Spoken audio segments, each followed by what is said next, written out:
There we go. And here we go. Who circles the globe to uncover the stories America will never stop talking about.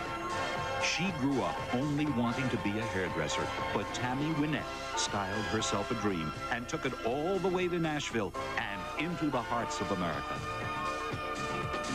Visit the private paradise of Maui and join the fun as the superstars make waves at this jewel atop Hawaii. Meet David Brenner for a slice of the good life as the crazy comic puts fun on the menu during a High Rollers tour of Atlantic City. All this and more when Lifestyles returns. Stay with us. The left is attacking my bowel movements. My toilet is under attack from the woke left. Definitely tired. He's tired. He's sleepy. Ever notice how dark and sunken in my eyes are? We've noticed how dark the bags under your eyes are, buddy. I only talk about it every day. He's Raccoon Man. Little tired today. It was a long He's night. always tired. What are you fresh? Oh, man, look at him, though. He is tired. I'm gonna take a nap. Take a day off. Look at his eyes. They're just bloodshot. Look at his left eye. It's completely bloodshot. I'm tired, boss. What are you guys going up to? What are you guys going up to? Fail. What are you guys up to this weekend? Whoa! Oh, there we go! Whoa! Whoa! Whoa, buddy! Distraction alert! He has a problem with words. His brain doesn't work so good. He's not focused. He's trying to be an actual entertainer with these problems. Oh, shit. He's mushmouth.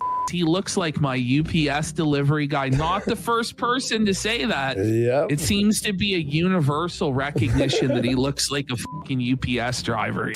Well, now I'm just gonna upload all the terrible ones so you guys can watch me suffer. Or suffer, as some people like to say. He's rolled over and showed his udders and just embraced being a lolcow. He's like, yeah, I guess I'm in my lolcow era, boys. Here you go. Make sure you get this close up when you milk my udders. I just jumped on. I just did my little trampoline. I want to see Jared do tricks on the trampoline. You think Jared can do a 360 backflip, buddy? He's gonna poo his pants on the trampoline, guaranteed. I'm gonna have to shit for sure. The pooth is out there, pal. I have anxiety diarrhea. He has anxiety diarrhea. I was getting like diarrhea a lot. I had to run a red light and still some came out. Can you imagine if he did run the red light and just T-bone a family and like paralyze some? Officer, I'm sorry I killed that family of 4, but I couldn't shit my pants. Your political live stream, sir. You've never had the joy of pissing in your own basement. The woke is so owned, good sir. And the left, that's the #1 insult. Go left. Are you for real, bro? It's anybody who would hear it would make fun of you. If I eat healthy, explosive diarrhea. You don't have to tell anybody this shit. No one wants to know about your shit. You shitter. The left is attacking my bowel movements. My toilet is under attack from the woke left. No, I'm pretty sure your toilet's under attack from you, good sir. To bring back the shit stories, I'll show you. No. Sometimes they'll have bathrooms available if they're like a park or something like that. Usually it's where like homeless people shoot up. I had like a diarrhea moment. This is your quartering heritage moment. His diarrhea moment. 10 years ago, a crack commando unit was sent to prison by a military court for a crime they didn't commit. These men promptly escaped from maximum security stockade to the Los Angeles underground. Today, still wanted by the government, they survive as soldiers of fortune. If you have a problem, if no one else can help, or if you could the A-team, maybe you can hire... Fuck out of my feet! Oh, here you go. Kick that...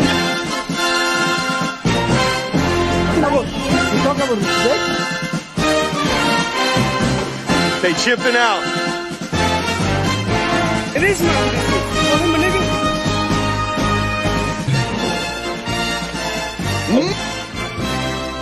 So there's some people in this bucket that are over 200 years old.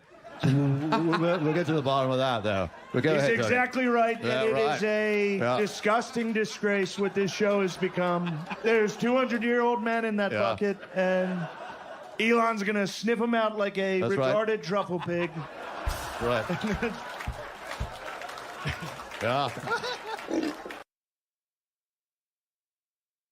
Of eternity, motherfucker. I'm Really? just trying to help you.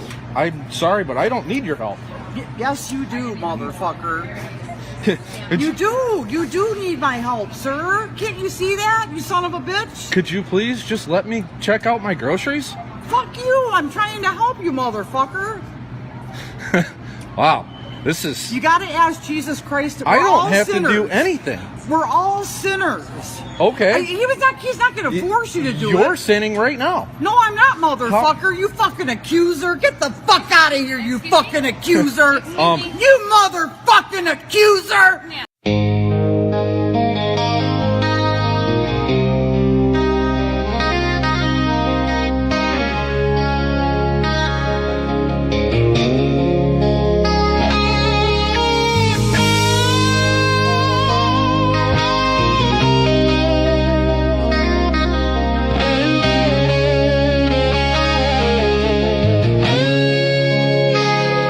When I first saw you, thought you were the bomb. Thought you were the finest woman I'd ever seen. On black.com, so now you're with me. Think it's time I said, this misery needs company until at least one of us drops dead. Won't you stay in my shack? I'll buy you so much crack. I love you, bitch. Please grant my wish. You make me wanna shout it. Feel wanna know the truth about it. I love you, bitch. Your poop's delish. Please be my wife today. And if not, fuck you anyway. I love you, bitch.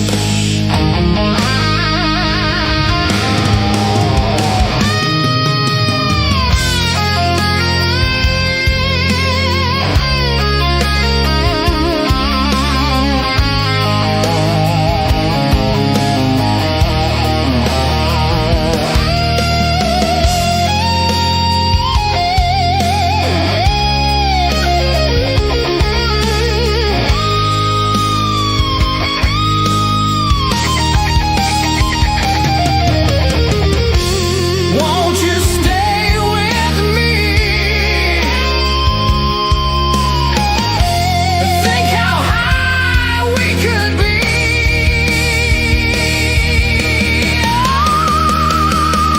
I love you, bitch. Please grant my wish. It's you my life is missing. So pick up bottles with my pissing. I love you, bitch. Please grant my wish. It's in fact you that I adore. I love you, you fucking whore. I love you, bitch. I love you, bitch. I love you, bitch. I love you, bitch. I love you, bitch. I love you, bitch. I love you,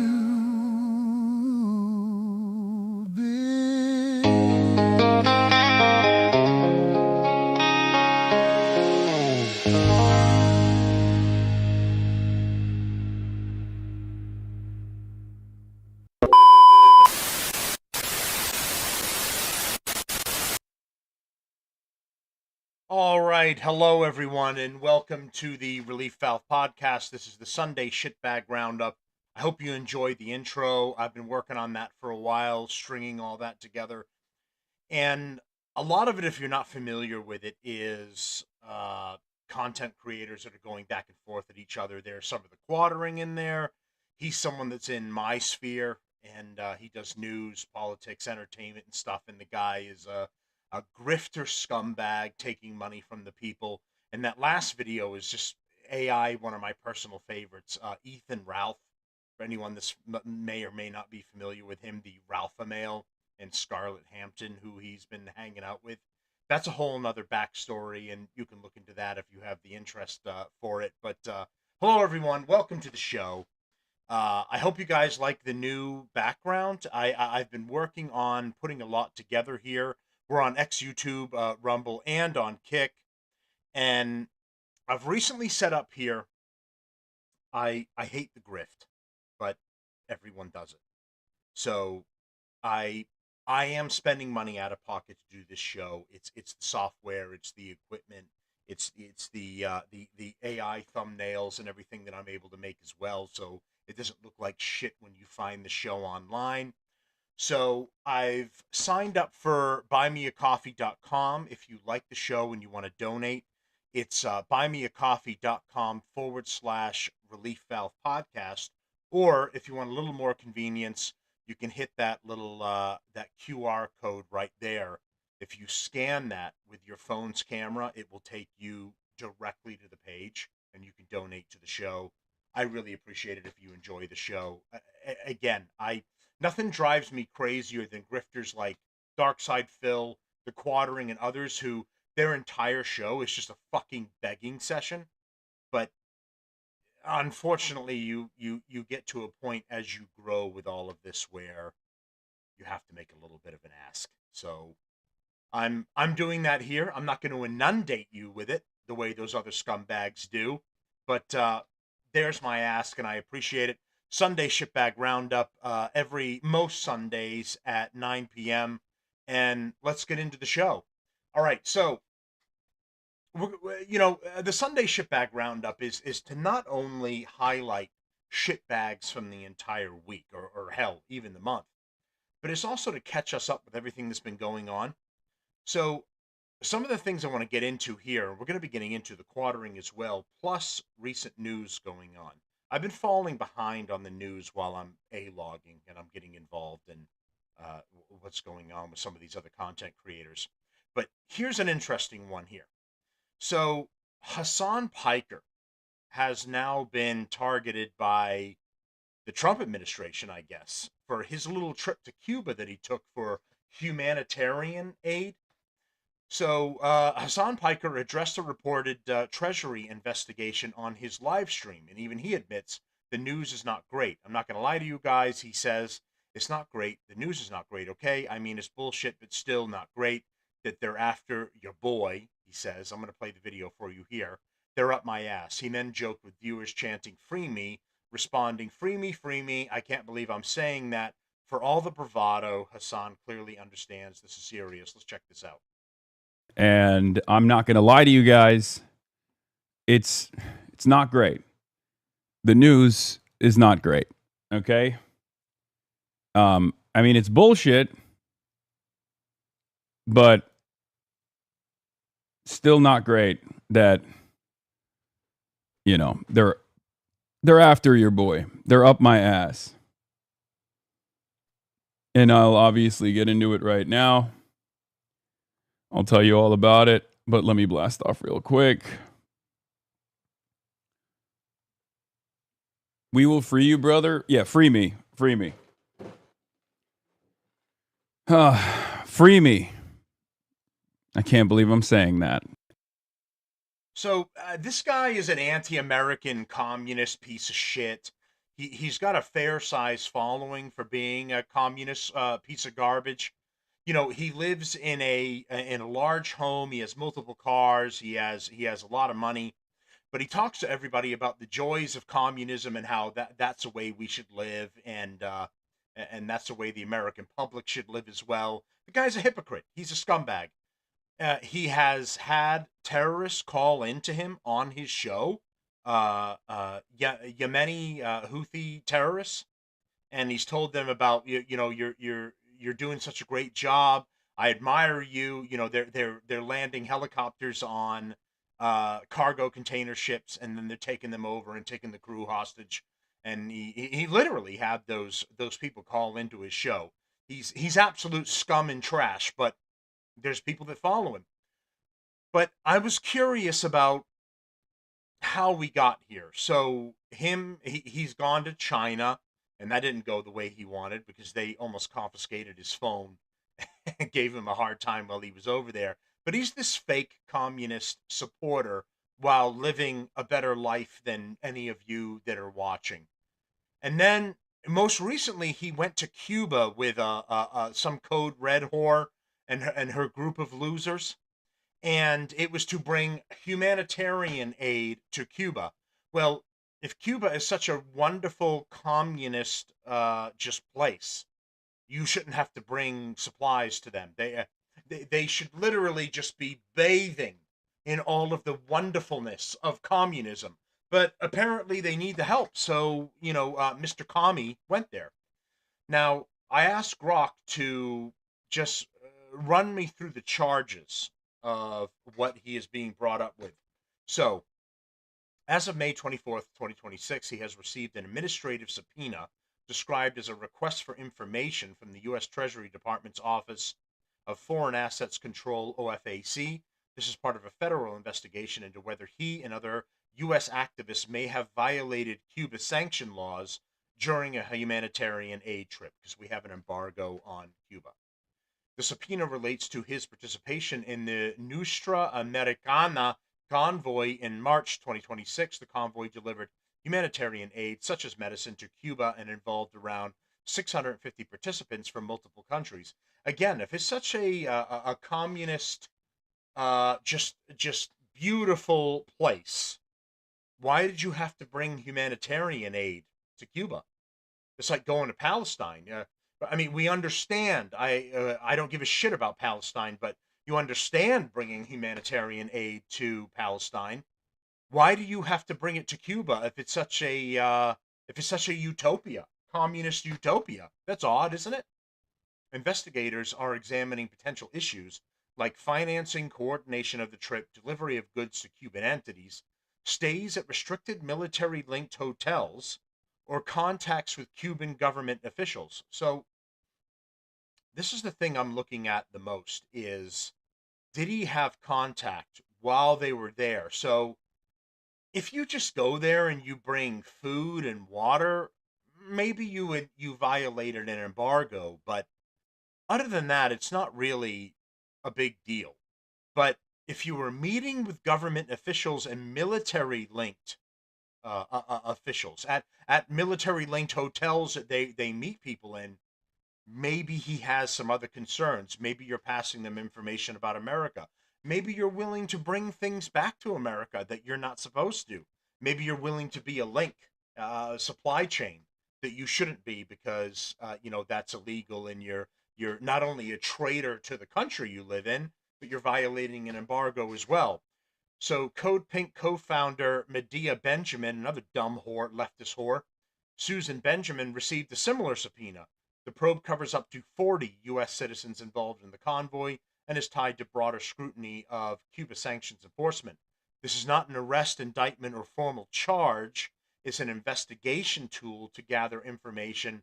Piker has publicly called the subpoena an effort to criminalize aid and publish humanitarian work. Again, why aren't you going to Africa, trying to help the people in Africa?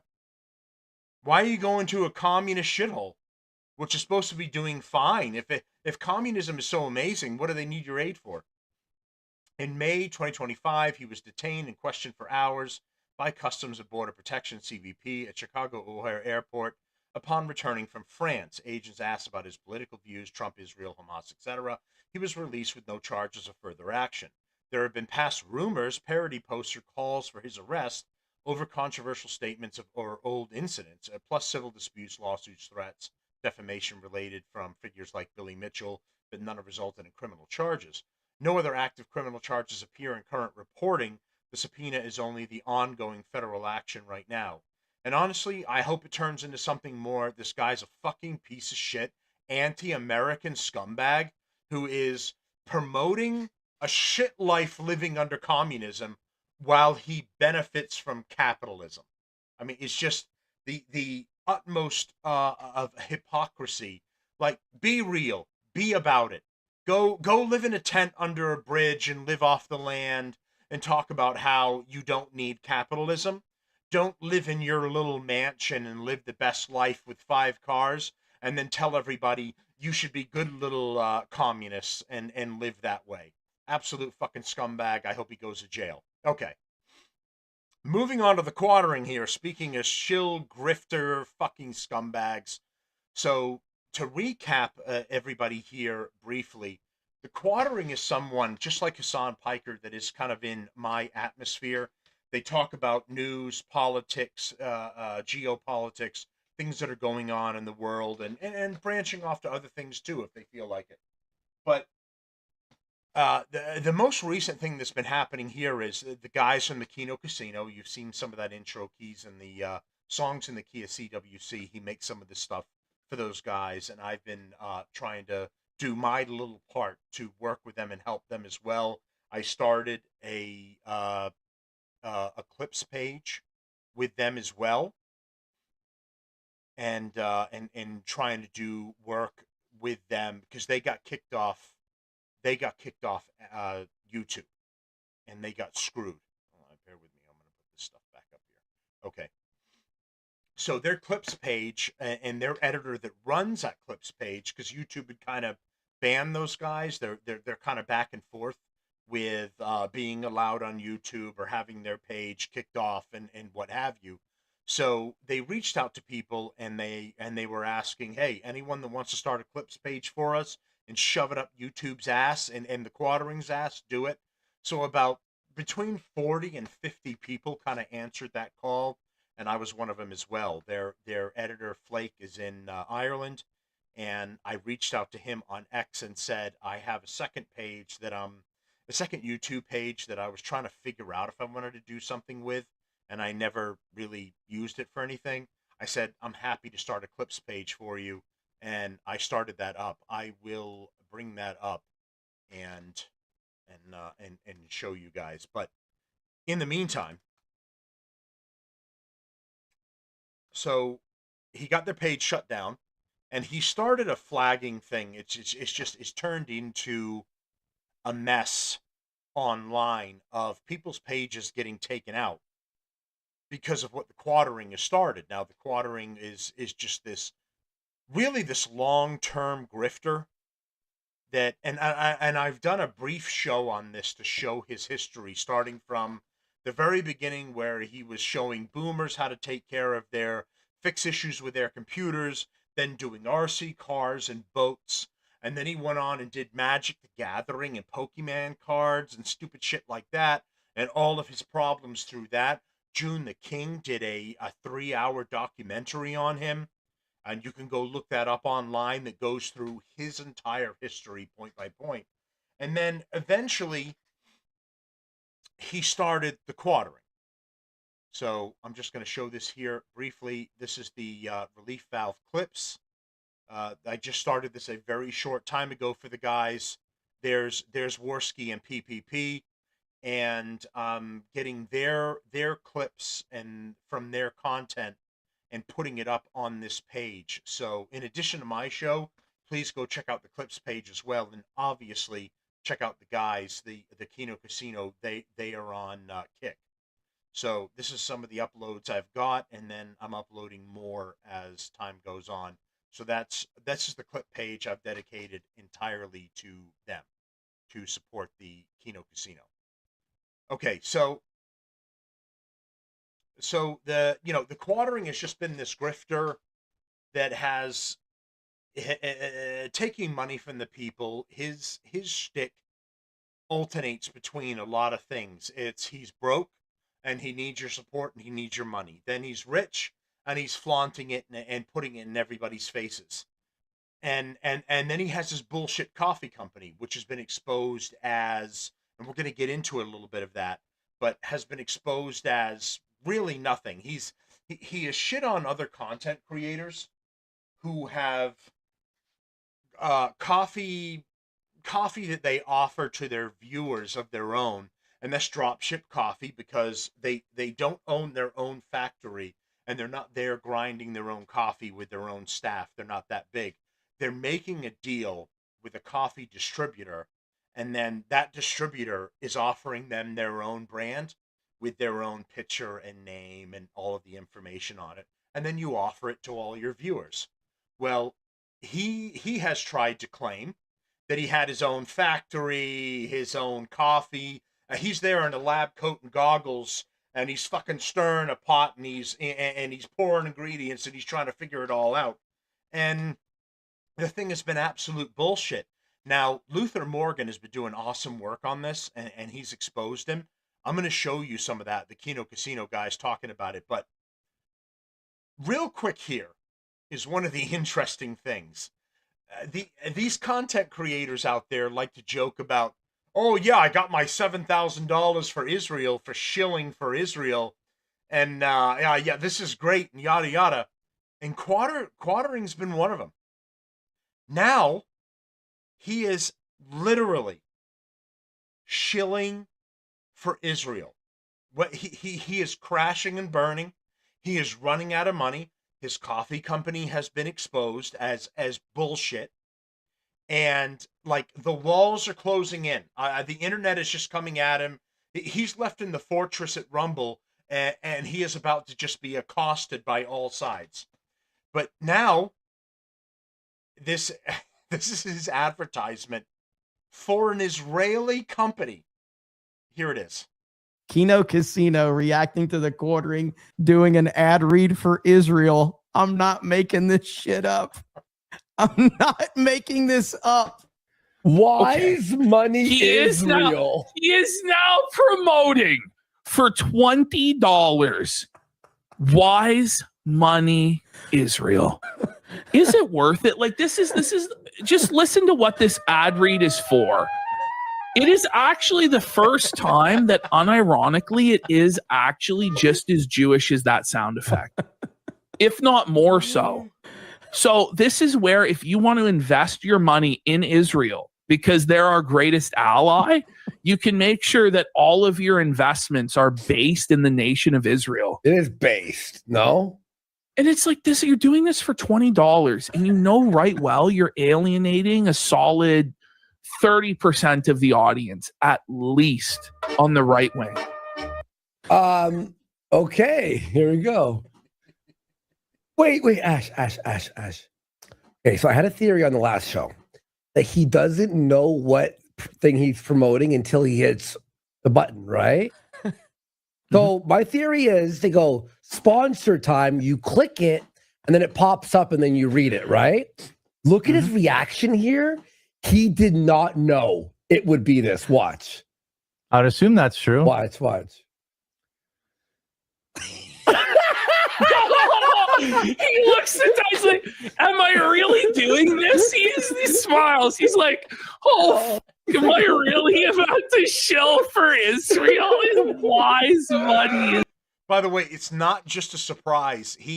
In the following show with Melanie Mack, he is doing an ad read for the Israeli sponsor again. This isn't a one and done. Israel. I swear, it's so bro, you don't have to, Jeremy. You don't have to do this for $20, bro. Like, you don't have to do this, man. So yeah, I had a theory last show that I'm like, they can't know what they're gonna spot. These, you know? Oh my god! Look at his face. He knew. True. Look at this. Oh god, this is fucking pathetic. Oh, Hey, huge shout out to huge shout out to the big noses at Wise Money Israel. This is sponsor. You love Israel. You stand with Israel. You love Israel. You love Israel. The Quartering loves Israel. You stand with Israel. Jeweler. Oh! He's actually a literal Israeli shell at this point. On his knees, kissing the wall. This is what Caesar accused us of. This is the craziest thing I've ever seen. I want to thank my audience more than I want to thank you so much for making it to where I'm never put in a position to have to blind read ads. Thank you all so much from the bottom of my heart. I never want to be in a position where I just have. I didn't know this was a thing. Blind reading ads, so you don't know what's coming. You're going to be paid a certain amount to read a series of ads, and they're going to pop up for you, and you don't know what it is or what's coming, but you have to push it when it comes up. But he does it again. So is it just a blind read, or has he actually taken money from him? But this is what's happened to the Quartering. Things are getting so bad. He's about to go broke. He's losing his money. His coffee company has been exposed. He's had to fall back to Rumble. Chris Pavlovsky, the owner of Rumble, has kicked him off the main page. The Quartering doesn't show up on that main page anymore. Other influencers are now showing up on that page. He's off. He's out of the lineup with Tim Pool, Steven Crowder, Dan Bongino. He was part of that whole bullshit lineup too. He's on the outs. He doesn't have a contract with him. He's been kicked out. He's not getting the extra Rumble money. It's gotten so bad, he's not even doing coffee brand coffee ads anymore. He's doing 1775 coffee ads. He's reading other people's coffee ads because things are getting so bad for this scumbag. Have to whatever this next ad read is oh, good Lord, man. This is insane. I can't believe that this is actually legit. Love Israel. Just the assumption that you must love Israel. You all love Israel. Well, that's kind of a controversial statement in the Big 2-6, you know? By the way, why is this on Rumble? I know it's down for Israel. Why is this on Rumble? This is some sort of Bish goes, bro, no fucking way. I'm actually losing my mind. This is the funniest thing I think we've ever clipped for Jer ever. But did you shout out to this sponsor? You love Israel. You stand with Israel. Someone said it's to Ralph. You love Israel. You stand with Israel. Oh my God. Israel. But did you know your portfolio can stand with Israel too? Did you know that you can give all your money to the Jews? Did you know that? Did you know that you can invest all of your money in Israel? I'm not going to watch this whole thing, but I had to show you guys a few minutes of it. It's the funniest thing I have seen. I was dying laughing watching these guys reacting to it. It's just, again, I don't care about Israel one way or the other. I like to meme on the anti-Israel crowd because they're so funny. But I obviously think there's a huge problem, or there's a problem with some of our politicians being overly tied to Israel. But at the end of the day, and that's true. Reading this ad, what the fuck are you doing, bro? Oh my goodness, this was amazing. All right, so we're gonna get to more of the Quartering later on. I want to get to some news because I've been too busy logging and getting involved in this, and instead of staying in my lane, which is the news. So I am going to get back to some of that for all of my people that are following me that want the news, politics, and updates about everything that are going on. We're on YouTube, we're on Rumble, we're on X, we're on Kick. Thank you to all the new followers that I've been getting. I think 500 on YouTube, 600 on Rumble, and fluctuating all over the place because I'm fighting the fake bots on X. But several hundred on there as well.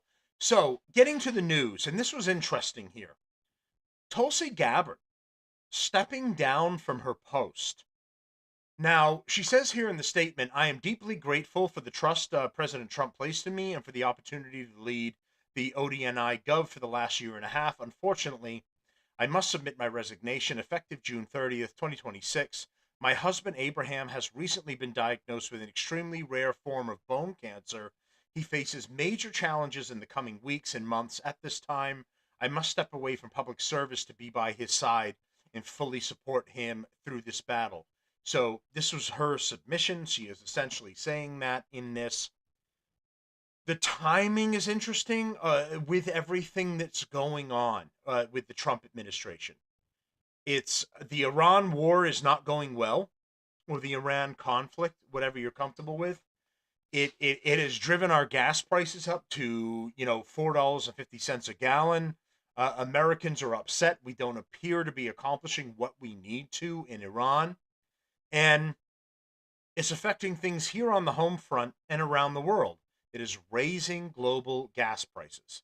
Now, this has been a learning process for me as well, and I'm happy to share this with everybody on this show because I started this show because as a person following politics, I got frustrated with just yelling at my wall, being frustrated in general with everything that is going on, driving my family crazy with being frustrated with everything that was going on. And I said, is there something that I can do, however small it could be, where I can share this with other people and in some way, shape, or form fight back against what's going on? So just as much as I can share everything that I know about politics, because I follow this and I know the lineup of everybody like you would know the lineup of your favorite football team, but learning more about it for myself as well. So with the gas prices, it's yes, we produce our own gas, but you have to participate in the pricing of the global market because we trade with the global market. So when we have the argument and the discussion, well, America produces its own oil. So why don't we say fuck everyone else and why don't we just produce our own and process our own and then we can make our own prices here in the United States. Unfortunately, that can't happen because we participate in the global network. So despite the fact that the Strait of Hormuz in Iran really shouldn't affect us at all, it ends up hitting home because we participate in the global market and the global market is panicking over the oil prices and we are affected by it as well. So those prices hit us directly in the wallet. So the Trump administration has, and I call balls and strikes on this show.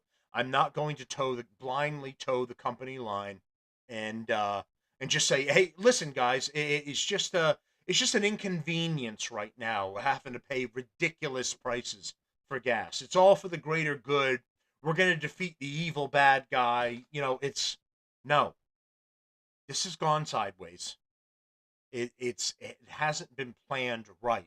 And I think that when we got this information from Israel that we were going to hit the Ayatollah and his primary staff at the same time, I think their belief was that it was just going to shut the entire IRGC down.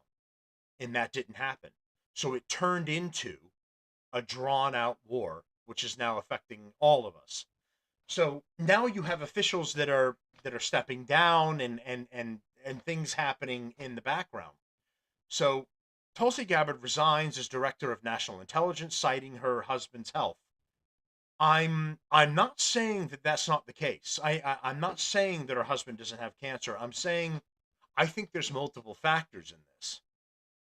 Tulsi Gabbard resigned as President Donald Trump's director of national intelligence on Friday, saying she needed to leave office as her husband battles cancer. She is the fourth cabinet member to depart during Trump's second term, all of them women.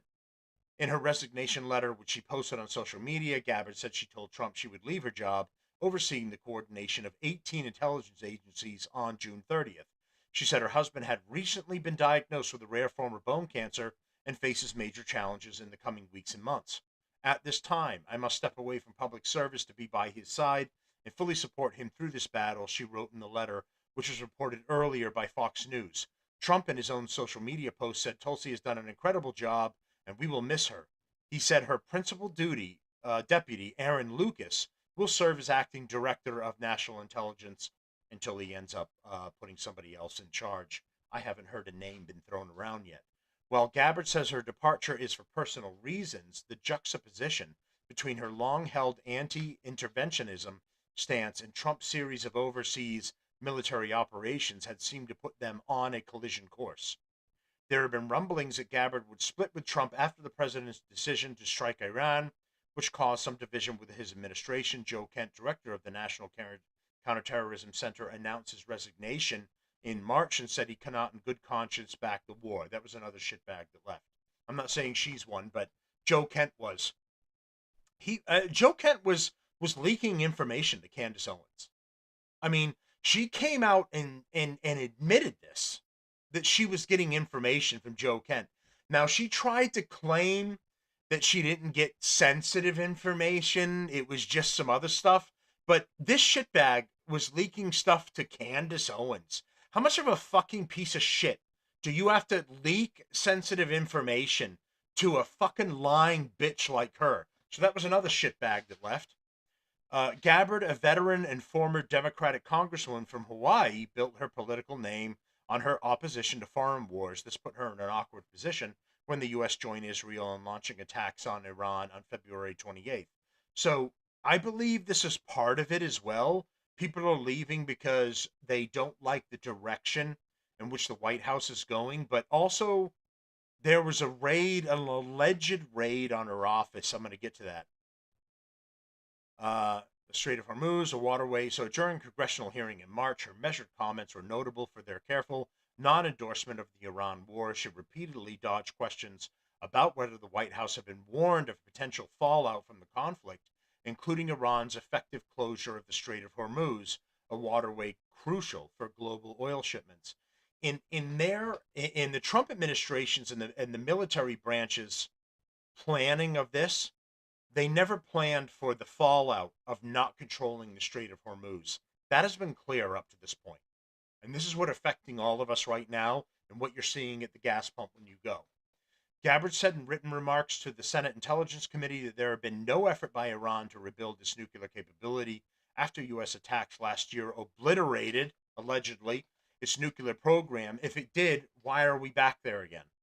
The statement contradicted Trump, who has repeatedly asserted that the war was necessary to head off an imminent threat from the Islamic Republic. This created several awkward exchanges with lawmakers who asked Gabbard for her opinion on the threat posed by Iran as the nation's top intelligence official. She repeatedly said it was Trump's decision to strike, not hers. So in a roundabout way, she was saying she didn't really agree with it. It is not the intelligence community's responsibility to determine what is and is not an imminent threat, she said. Gabbard's departure follows Trump having ousted Homeland Security Secretary Kristi Noem. She got moved to like some weird fucking offshoot group, like the Avengers Security that he was making. You haven't really heard much about it after that, but he kind of ousted her too in late March in the midst of mounting criticism over her leadership of the department, including the handling of the administration's immigration crackdown and disaster response. The second cabinet member to leave was Attorney General Pam Bondi. She was a useless piece of shit. In response to growing frustration over the Justice Department's handling of files related to Jeffrey Epstein, and Labor Secretary Lori Chavez de Reamer re-signed in April after being the target of vicious misconduct investigations. She was formerly working with the unions as well. They had brought her on to kind of help as a mitigator between the administration and the unions, and that was odd that she got kicked as well. Lucas, who will be taking over for Gabbard, was an intelligence aide to the acting director of national intelligence, Rick Grenell, in 2020 during Trump's first term, a former political analyst at the Cato Institute, a libertarian think tank. He also served as deputy senior director for Europe and Russia at the National Security Council in the final year of Trump's previous administration. So here's the final part here that makes me think it was another contributing factor as to why she left. So these guys are fact check. You know about the fucking fact checkers. They're useless fucking pieces of shit that just lie to you. But there was allegedly a CIA raid on Tulsi Gabbard's office where they took official documents to Project MK Ultra and the JFK assassination, because she had them and she was allegedly going to release additional information. So, fact check, did CIA raid U.S. Intel Chief Tulsi Gabbard's office? Here's what triggered the JFK and MK Ultra files controversy. So, India, May 14th, CIA raid at the office of Tulsi Gabbard. I don't know why it says India. Claims that Central Intelligence Agency secretly raided the office of U.S. Director of National Intelligence Tulsi Gabbard and seized sensitive files connected to the assassination of former U.S. President John F. Kennedy have sparked intense political debate in Washington. The controversy gained momentum after explosive allegations surfaced during a televised discussion leading to speculation about hidden government records, declassification efforts, and the controversial MK Ultra program.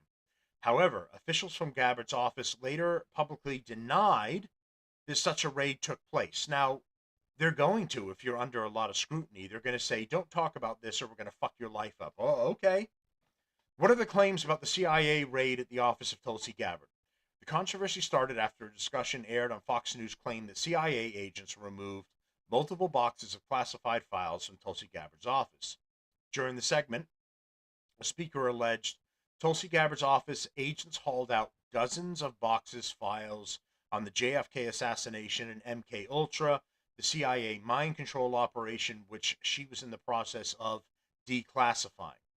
The discussion suggested that the files allegedly included records linked to the assassination of John F. Kennedy and the MK Ultra program, a Cold War era CIA operation associated with alleged mind control experiments and LSD testing.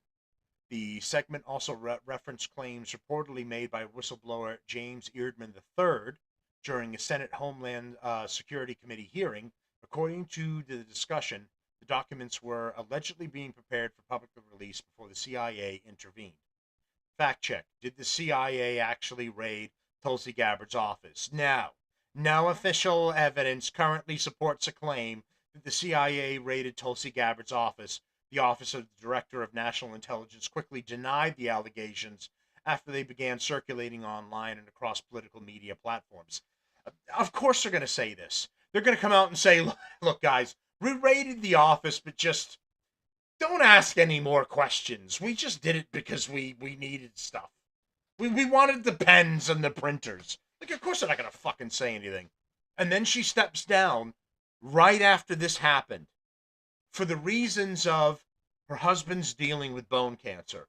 I mean, all of it's very fucking convenient, isn't it?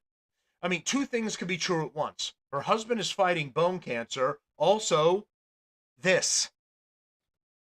At present, no official investigation, court filing, or public government document confirms that any CIA operation targeting Gabbard's office took place. Yeah, I fucking trust the CIA to be straight with me, for sure.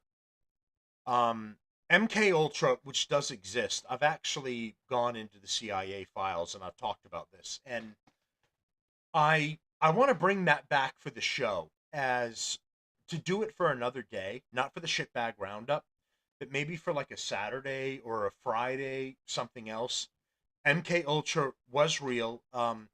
On, believe it or not, on the CIA's website, they have, through FOIA requests, Freedom of Information Act, and senators going after them and forcing them, they have had to put declassified information directly on the CIA's website for anyone that's unfamiliar with it. Now, you can go, as ridiculous as it sounds, you can go on the CIA's website and you can get all of the surviving material. I say surviving because some things were burned or destroyed. And when I was going through MK Ultra, and I'm going to revisit everything. For everybody that's new to the show, that's following, that's joining up, I'm going to revisit everything, including, I started with Project Stargate. So Project Stargate was Farsight. So think of Stranger Things.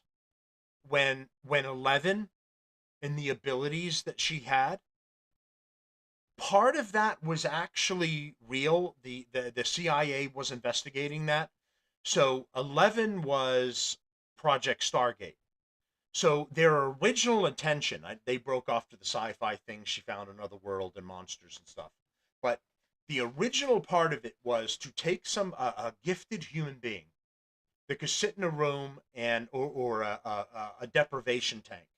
So in the water, no sound, no interruption, nothing. And then you could focus your abilities onto, let's say, a Russian missile site. all the way in somewhere in Russia. And then you could put yourself there, and then you could hear a classified briefing by top Russian officials, and you could spy on them by doing that, and then report all of that back to everybody that you were working with at the CIA that was part of the program. So that was called Project Stargate. I've talked about that already in the files, and I think I'm going to reset, and we're going to talk about it again. So, and I'll go through the paperwork where they are going back and forth. CIA officials, they're talking about how human beings are being treated, what they're being fed, the mental drain on them, on the subjects that they're using for it. So, in addition, in there is MK Ultra.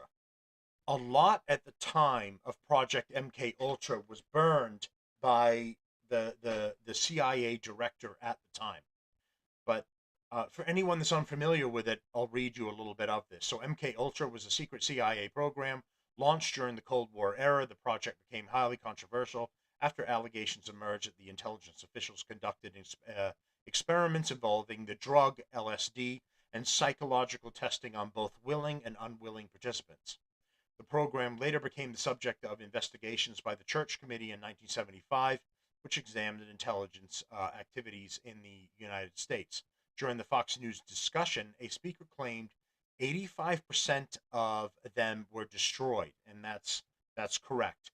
Before a Senate stopped them and replaced the director, he burned or shredded the majority of it. So a lot of the dirty deeds of MK Ultra were lost. The statement referred to allegations that the former CIA director William Kobe ordered the destruction of a large portion of MK Ultra related documents. That's correct. The speaker further alleged they are mandated to be declassified. The American people have a right to know what is in these files. That eventually happened, but majority were lost. CIA raid at the office of Tulsi Gabbard, why the claims triggered political debate. The allegations quickly gained traction because of long-running public interest in classified records related to JFK's assassination and historical CIA operations. Questions surrounding the declassification of federal secrets have remained politically sensitive in the United States for decades. Several lawmakers and transparency advocates continue pushing for the release of remaining classified records connected to JFK, RFK, MLK, and Cold War intelligence programs. And I don't think we got everything with JFK. You guys are probably thinking the same thing. We didn't. Or RFK or Martin Luther King. Martin Luther King, this is something that was interesting when I read the book Chaos about the internal workings and investigations over the CIA. Was things came out about Martin Luther King that he was a womanizer, he was cheating on his wife, and all of these things that were happening on the background that were meant to take him down notches. And then internal CIA records were showing that he was a black man who was making headway within the community, not just the black community, but people in general, in order to kind of repair the verge between blacks and whites and other races. And there's discussions in the paperwork about how they can take him down, how they can discredit him. They needed to work to turn him into a piece of shit. So that's where it seemed some of the negative information came out about MLK. And it was really interesting. I encourage all of you guys to read the book Chaos. It really takes you into the insides of it's about the Manson family, about Charles Manson, his cult, and the CIA's participation with all of it. And it ties into Project MK Ultra because they were distributing the drug and getting them out of jail and just letting them run as a group of chaos out into the public to do their own thing, and then monitoring how, you could just let this monster loose on everyone. And then you have the Charles Manson murders and everything that came as a result of that. It all ties in. So read Chaos. It's very interesting. When I get back into the CIA files, I will show you what survives of the paperwork of Project MK Ultra, Project Mockingbird, and then Project Stargate, and everything that has gone through there. All of the misdoings and the horrible things that the CIA has done, and what they've done to the American people. They've used them as guinea pigs. They don't give a shit at all. So in finishing with the Tulsi Gabbard thing, I don't think it was just her husband having bone cancer. Do I think it's a contributing factor? Yes, I do. I don't think it's the only thing. I think she left because of the raid on her office, the war that is going sideways in Iran. I think all of those factors are the reasons that Tulsi Gabbard left. That's my personal opinion. Okay, so let's get on to the next thing here. Things are going sideways apparently in California, as they always are. So this is me hastily typing shit in when I try to find stuff, and I let the system figure out the rest. You know what I'm saying, right? So officials are concerned a leaking chemical tank could explode. So I'll give you a little information here. A leaking chemical tank at GKN Aerospace in Southern California is at risk of exploding due to a malfunctioning valve. The tank contains approximately 7,000 gallons of, and I'm going to butcher this, but methacrylate, a highly volatile substance used in the production of plastics. Authorities have issued mandatory evacuation orders for over 40,000 residents in the area as the tank is overheating and venting vapors. Firefighters are working to cool the tank and prevent an explosion, but the situation remains critical with no clear timeline for when residents can return home. So as of right now, they're trying to figure out the worst case scenario of scenarios. Let it leak out so it doesn't explode, or the entire thing ignites. It's a pick your poison. Here's the breakdown of it here. And I'll be right back. Breaking news now at 3, where evacuation orders remain in place for a large portion of Orange County as a tense hazmat situation threatens to blow up a tank at an aerospace facility. Good afternoon. I'm John Fenolio. And I'm Samantha Cortese. We have been monitoring this situation all day long. Officials are working to mitigate the chemical tank emergency and keep the public safe. We have live team coverage of the incident and evacuation orders. Right now, we want to take you out to KTLA's Angelique Concaday, standing by at one of the evacuation centers. But first, we start our coverage with Orange County Bureau Chief Chip Yost. He is live in Cypress, where authorities just provided an update. Chip. Yeah, and it's kind of interesting. The reason we moved to Cypress is because officials were so concerned with what is going on in Garden Grove. They initially had a news conference scheduled somewhere closer to the incident, but as they started expanding the evacuation zone, they moved it here to the Los Alamitos racetrack in Cypress. And it's all because of this. Sky 5 is live above the scene right now in Garden Grove. This is near Western and Chapman. You see in your video there is a tank with highly toxic chemicals in it. Vapors have been coming out of it since yesterday. The fire department was called there yesterday around 3:30 about the situation. The tank had overheated. The chemicals inside are used to make plastic. They thought they had a handle on the situation last night. They had some evacuations in place. Those evacuations were lifted last night, but early this morning, they realized things had gotten worse. There was a problem with what they were doing to try to mitigate the situation. The tank, there was a valve in the tank that was not cooperating, that was bad. So they realized this thing is going to fail. They say now it is down to 2 options. They say that tank, one of those tanks, is either going to blow up or it is going to crack and spill about 6,000 to 7,000 gallons of this chemical onto the ground. Here's more from fire officials. This is not precautionary. This is going to happen unless some brilliant guy behind me here figures out how we can mitigate this incident. This thing is going to fail. We don't know when. I know everybody wants to know how long we're going to have them out of the house. I don't have an answer to you on that. At some point, this is going to fail, and we're doing our best to figure out the when or how we can prevent it. This is happening at GKN Aerospace in Garden Grove, but there is a large perimeter. You'll hear more about that in a story coming up about the evacuation zone. It's very large right now because of the situation. And as you heard there, they are taking it very seriously. Why? Because if this thing explodes and those chemicals get in the air, it could cause a lot of problems. Here is more from the Orange County Health Officer. So what we know about methacrylate, which I'm going to refer to as MMA, is that it is a chemical that is very toxic. What we know in terms of human health is that we have very limited case reports of exposure. And when you have limited short-term exposure, meaning maybe you inhaled some of the vapor, it can cause significant irritation in the lungs, the nasal passages, and it can also cause nausea. It can also cause dizziness. At very high levels, it can really cause severe respiratory distress and hospitalization.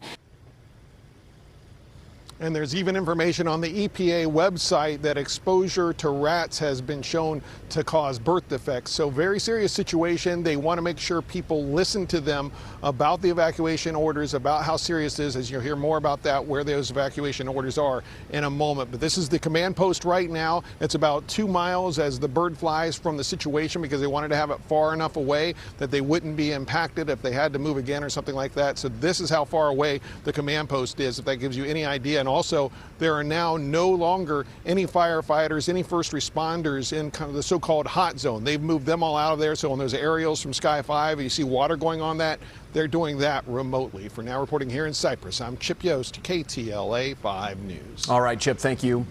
There are evacuation centers for people who have been displaced by the chemical tank emergency. People are being told to stay out of the area. KTLA's Angelique Hockaday is live at one of the evacuation centers with more on what areas are impacted by the order. Hi, Angelique. Well, Sam and John, yeah, listen, we are at one of 2 evacuation centers here in the Garden Grove area. We're told by officials they opened at 9 a.m. Within the hour, they had more than 100 people here. Take a look behind me. These are people that are just sort of hanging out, waiting for more information. Outside, people are walking their dogs, kids playing as chaos just unfolds miles away. Now, this is the Garden Grove Sports and Recreation Center. We're told the Stanton City Hall Center is closed, so a lot of those folks came over here. We spoke to a few people who say there's been a lot of confusion between yesterday to today. The evacuation order was lifted this morning just before 6. They got a notice that it was mandatory. One man we spoke with says he's with his wife, 2 kids. They packed just the essentials, diapers, food for the baby, food for the dogs. But his hands were shaking as he spoke to us. He's definitely scared by this massive chemical spill and that it happened a mile and a half from his home. Here's what some folks had to say this morning. It's my wife and my 2 daughters. They're 12 and 2, so I mean, it's scary. I've never been under an evac notice before. And this, like, the fact that, again, there's 2 options for it: let it leak out or let it blow up. Now they're saying they're going to just let it blow this afternoon. And what does that mean to all of us? When will we ever be able to go home? That's toxic waste all over the place. So are we going to be out of our homes forever, or weeks, or days? I don't know. I'm just really confused about the whole thing. Now take a look at this map. Out of an abundance of caution, authorities expanded evacuated areas north of Garden Grove Boulevard, east of Springdale Street, south of Orangewood Avenue. So here's the arrow in pink, the area in pink that they are evacuating. That's a fair size area. So they blow this thing up. Not only are they going to have a fire that's out of control, depending on how this chemical burns when you ignite it, but toxic fumes are going to go into the air for everybody. And keeping in mind, they've dealt with the wildfires that happened, which wasn't wild because a guy was arrested for initially starting the fires that allowed it to break out into something larger. I believe I covered that in a previous show. It was some mentally ill leftist moron. So he's the one that started it, along with others that contributed. And people's homes were burned to the ground. They lost it all. Now you're going to have a major either chemical spill or chemical explosion getting into the water. It's coming to the point with what all these companies are doing that water sources for human beings in the United States is going to be undrinkable. It's going to be like a Mad Max movie. You can't drink anything out of anywhere. It's going to turn you into a mutant. New and west of Dale Street. And in the city of Buena Park, residents in the Girl Tract are urged to leave the area immediately. Now, just a bit ago, the mayor spoke directly to residents, encouraging people to follow the maps. We understand that this is frightening. We understand that people are worried about their homes, their businesses, their pets, and their loved ones. But the evacuation orders are in place for your safety. The city's priority is to protect life and keep people out of harm's way. We want to get everyone's home reopened in the area as soon as possible, but we also have a due diligence to make sure that we determine if it is safe first. Now, this is Sky 5 right now looking over the scene. Concern for people here we spoke to has been the health impacts. Officials say you may experience headaches, nausea, eye, nose, or throat irritation, even dizziness or breathing problems. If they persist, go ahead and contact your doctor. Again, these evacuation orders are mandatory. It's unclear, though, how they're being forced. Some people today told us that they looked down their streets and a lot of people were still in their homes. Back out here live, what's interesting is that we're told by officials this recreation center was supposed to be a voting center tomorrow. It's now turned into a place where people are going to for safety. For now, they're reporting live in Garden Grove. Angelique Kakade, back over to you in Hollywood. Andy Kakaka. Okay, so that's what's going on in California. Another one shit situation after another. It's crazy. Okay, something that I didn't get to go over last time, the trans shooters in California at a mosque. So let's look at a little bit of this and then talk about, because the news now is they weren't trans. Stop saying they're trans. It was false information. And others are saying, yes, they were. We've just learned the names of the suspected teenage gunmen behind yesterday's deadly attack on the largest Islamic center in San Diego. This is video showing heavily armed federal agents searching the home of one of those teens late last night. And that attack has prompted increased law enforcement presence at houses of worship across Los Angeles. Eyewitness News reporter Monica de Anda live outside the Islamic Center of Southern California in Koreatown with new details. Monica. A mosque in Koreatown. That's interesting.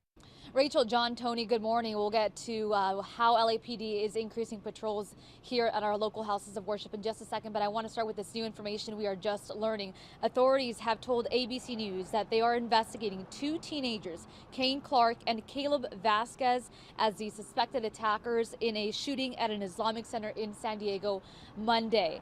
This is new video that we want to show you from overnight of the moment heavily armed officers entered a home connected to one of the teen shooters. 3 innocent people were killed after police say 2 teen gunmen opened fire on the Islamic Center of San Diego in broad daylight. This morning, we're expecting to learn more about the 3 people killed, but the Islamic Center of San Diego has already identified one of the victims as a security guard who worked there. The center says Amin Abdullah, a devoted father of 8, put himself between the gunman and everyone inside, saving many lives. It didn't matter who walked up, who came, like any random person could just walk up and he would greet them, make sure they're okay, whether they were homeless off the street looking for something, whether it was a child, an old elderly. My wife told me this morning he came to the car, not just to grab my son to get to class, but to make sure to say hello to me. And I didn't know it was going to be the last time. We cannot let this go lightly. This is all because of hatred being installed in people's hearts. Authorities say the 2 teen suspects, ages 17 and 18, carried out the attack. The suspects were later found nearby, dead, police say, from self-inflicted gunshot wounds. We are also learning anti-Islamic writings were found with the teen suspects and on one of the weapons, as well as a suicide note reportedly found. As police continue their investigation, the Muslim community has been left feeling vulnerable and uneasy. Back here at home, LAPD issuing this statement that says in part, quote, currently there is no known threat to Los Angeles. We are providing extra patrols at mosques, Islamic centers, and all houses of worship. Right now, we are outside the Islamic Center of Southern California here in Los Angeles in Koreatown, and I can tell you there are already some people who have made their way inside of this house of worship, and we know that LAPD, again, is ramping up patrols, and at 2 o'clock this afternoon, we are expecting a news conference right here with the community and interfaith leaders. Reporting live in Koreatown, Monica de Anda. Okay, so here's a little more.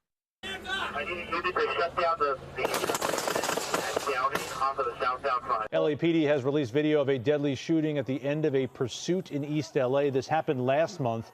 Officers were trying to pull over that driver of a car that had been reported stolen. The man made a U-turn off. Oh, I put in the shooting of the mosque, and you give me some asshole that's on a pursuit.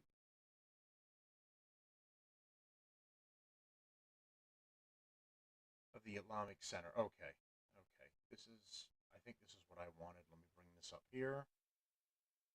Good Tuesday evening. Thanks for joining us. I'm Andrew Luria. And I'm Maria Arcega-Dunn. That shooting is being investigated as a hate crime, and San Diego police saying that there was no specific threat made to the Islamic Center, but they found evidence of generalized hate rhetoric by the two teenage suspects. The FBI telling Fox 5 that the two were radicalized online and they exchanged gunfire with the security guard outside the Islamic Center, killing him after shooting and killing two others. The suspects drove a few blocks south to a neighborhood where they opened fire again, hitting a landscaper. We want to start off with our Tony Shin, who is live with a dramatic new video of the shooting there. Tony. Andrew and Maria, talk about a frightening situation. Imagine walking out your front door of your home to go get the mail, to walk your dog, and all of a sudden you hear multiple gunshots. In this surveillance video, you see a white BMW on the far end of Salerno Street. We blurred the video to protect the homeowner's identity.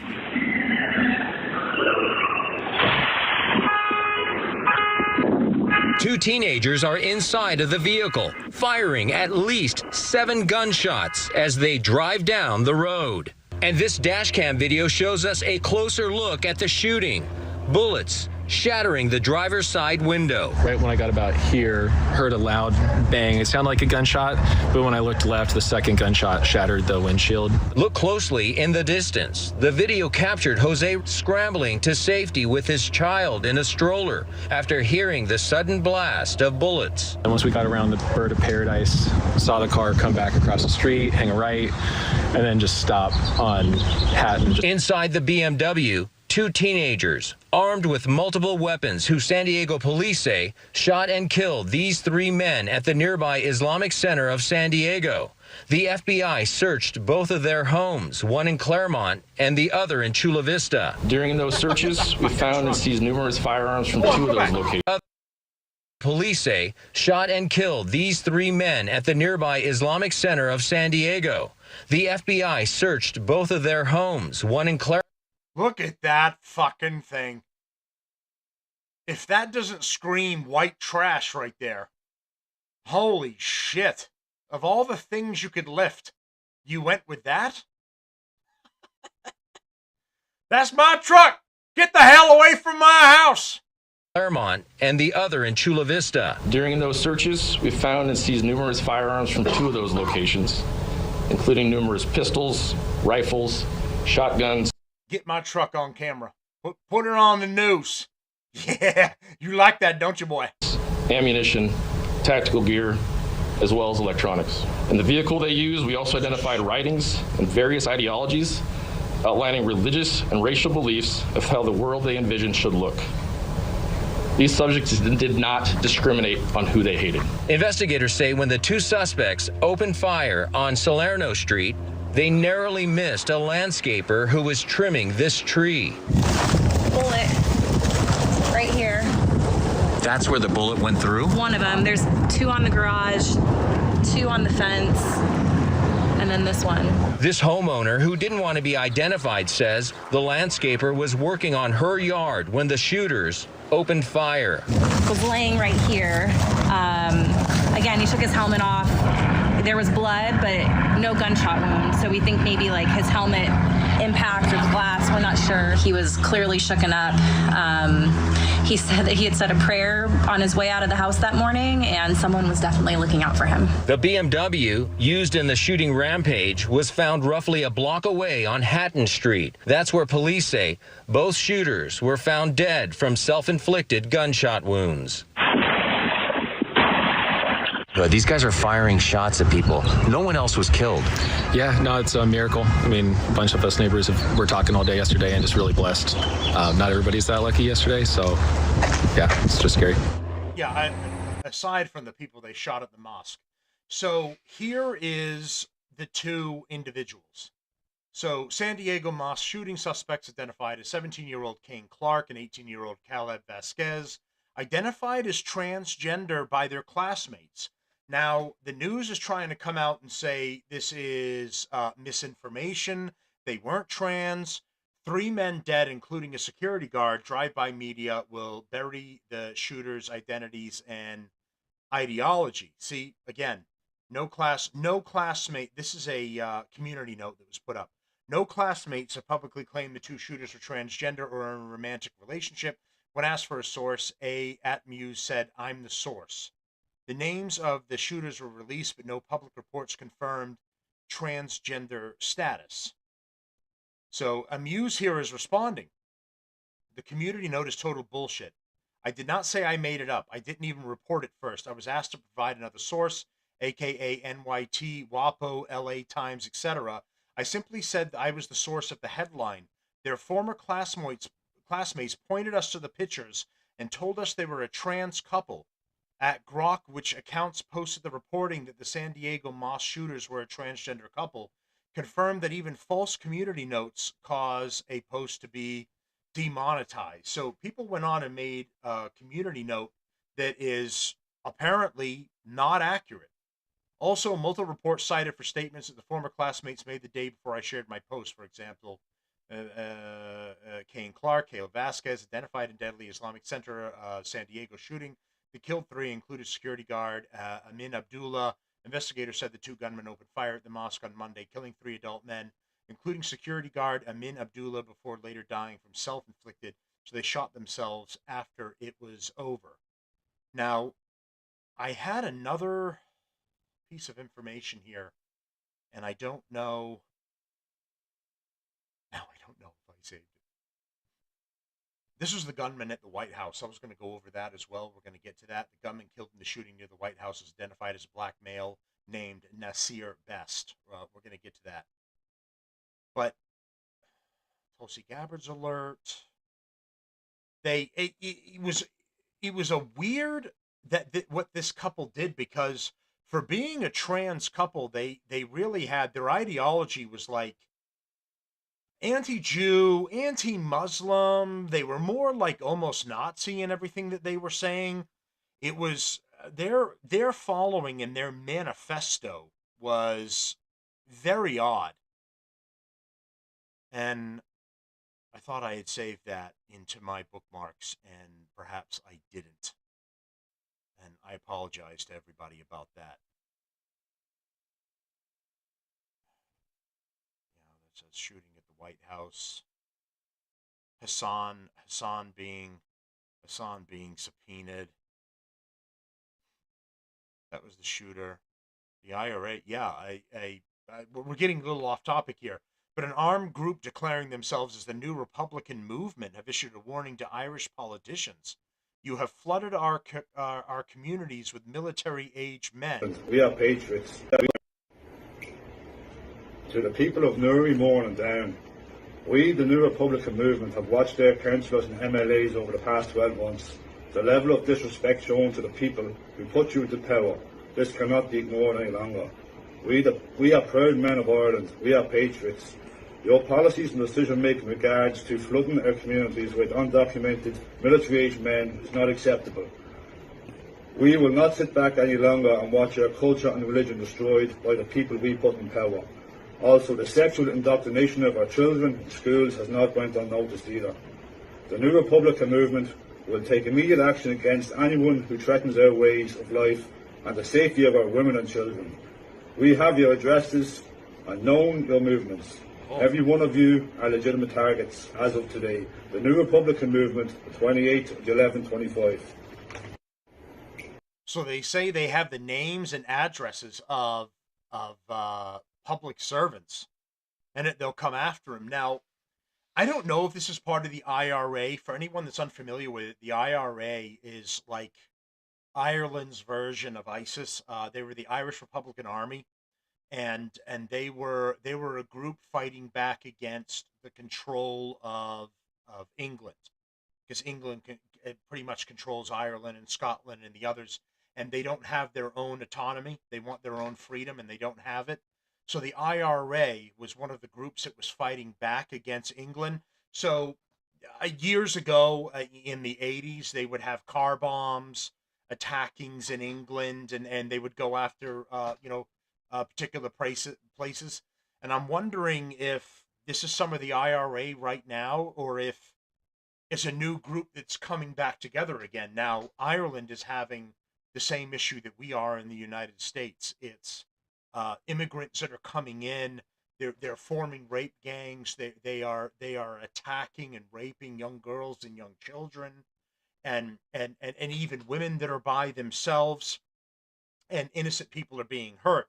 And it's because of their government's policy, the same as many other countries and our own that we're doing, allowing these dangerous illegals into the country.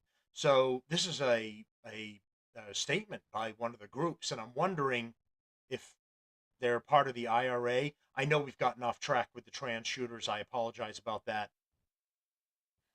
I can't find this. They had information on a little more detailed information on what the trans shooters have, and I have misplaced it, and I apologize about that. That's all. That's all the fake MAGA idiots all losing their goddamn minds. Okay. For everybody that's following, if you like the show so far, you enjoy it, you appreciate the work that I've put in, please give me a like and a follow for the algorithm and help me grow the show. For the past couple of years, I've been trying to turn it into something more, and I'm trying to learn, and I'm doing better, and figuring all this stuff out. I'm a middle-aged white guy, so I'm trying to figure it all out and put it together. No producers, no help. And I hope you guys appreciate it and you are enjoying it. Okay.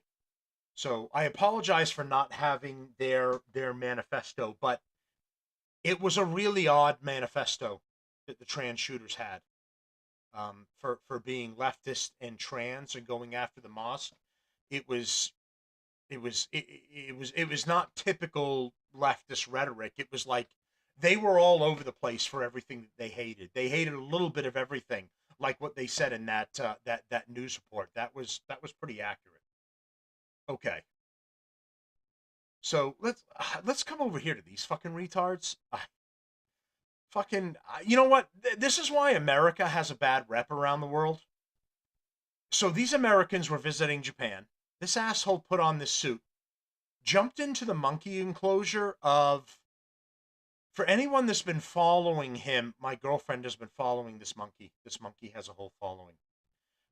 It's the little guy who has been.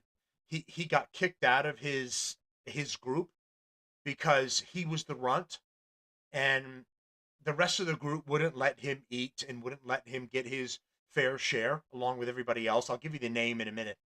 So they ended up giving him a little stuffed animal, and he's walking around with the stuffed animal. It became like his new best friend, and they segregated him from the rest of the group so he could eat and drink, and he wouldn't die from thirst or lack of food.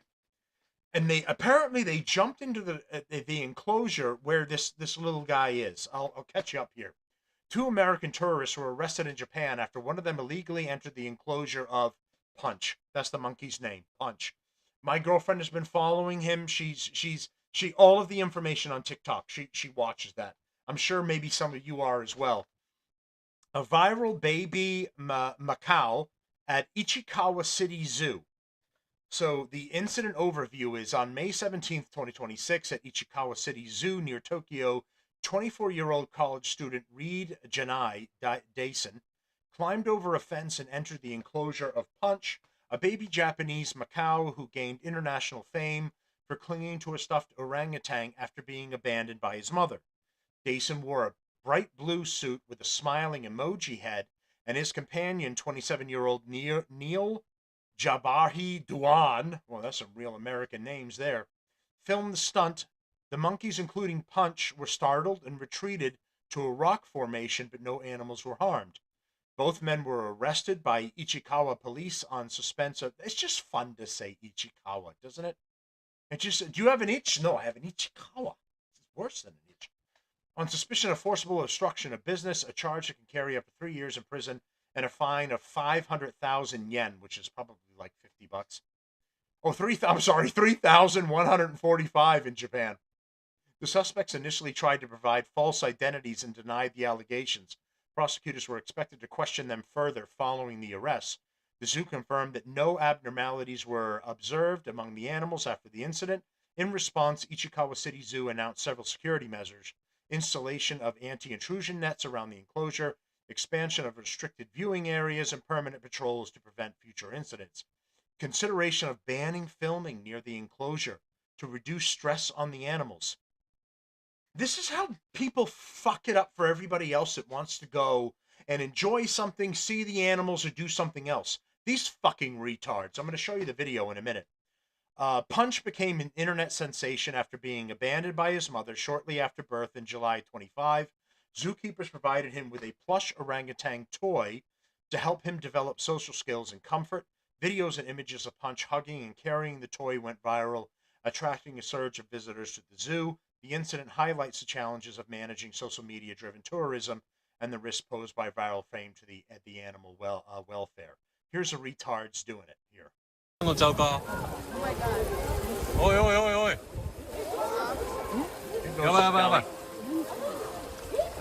Oi, oi, oi, oi, oi. Fucking falls, his head falls off. The monkeys are freaking. Dummy puts his head back on.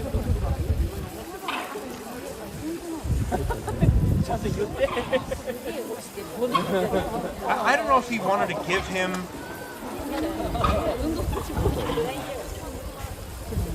So, you see here, he's in his stupid suit, and then he's got a plush of him in the suit with him.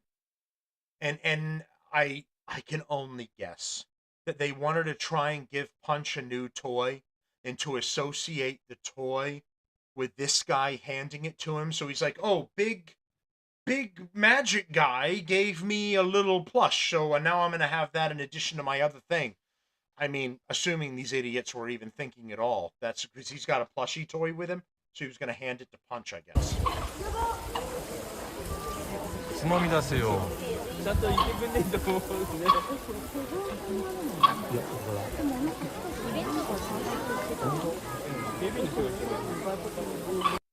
I don't know which one's Punch.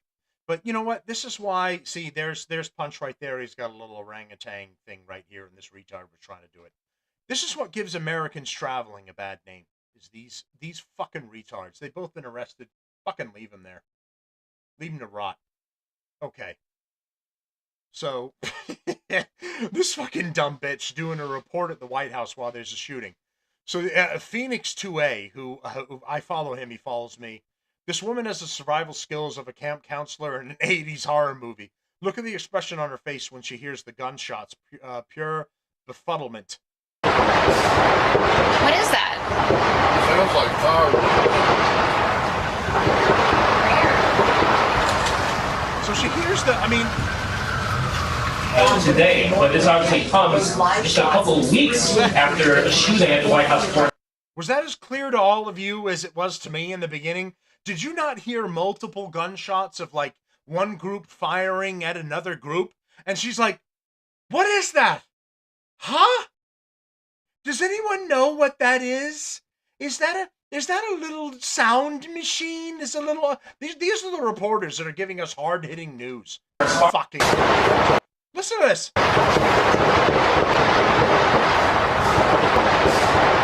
What is that?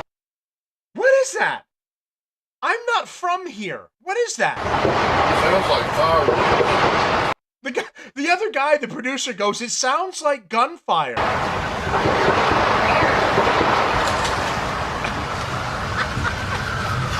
And she's like, hey, my hearing's not so good anymore. Did you say funds or guns?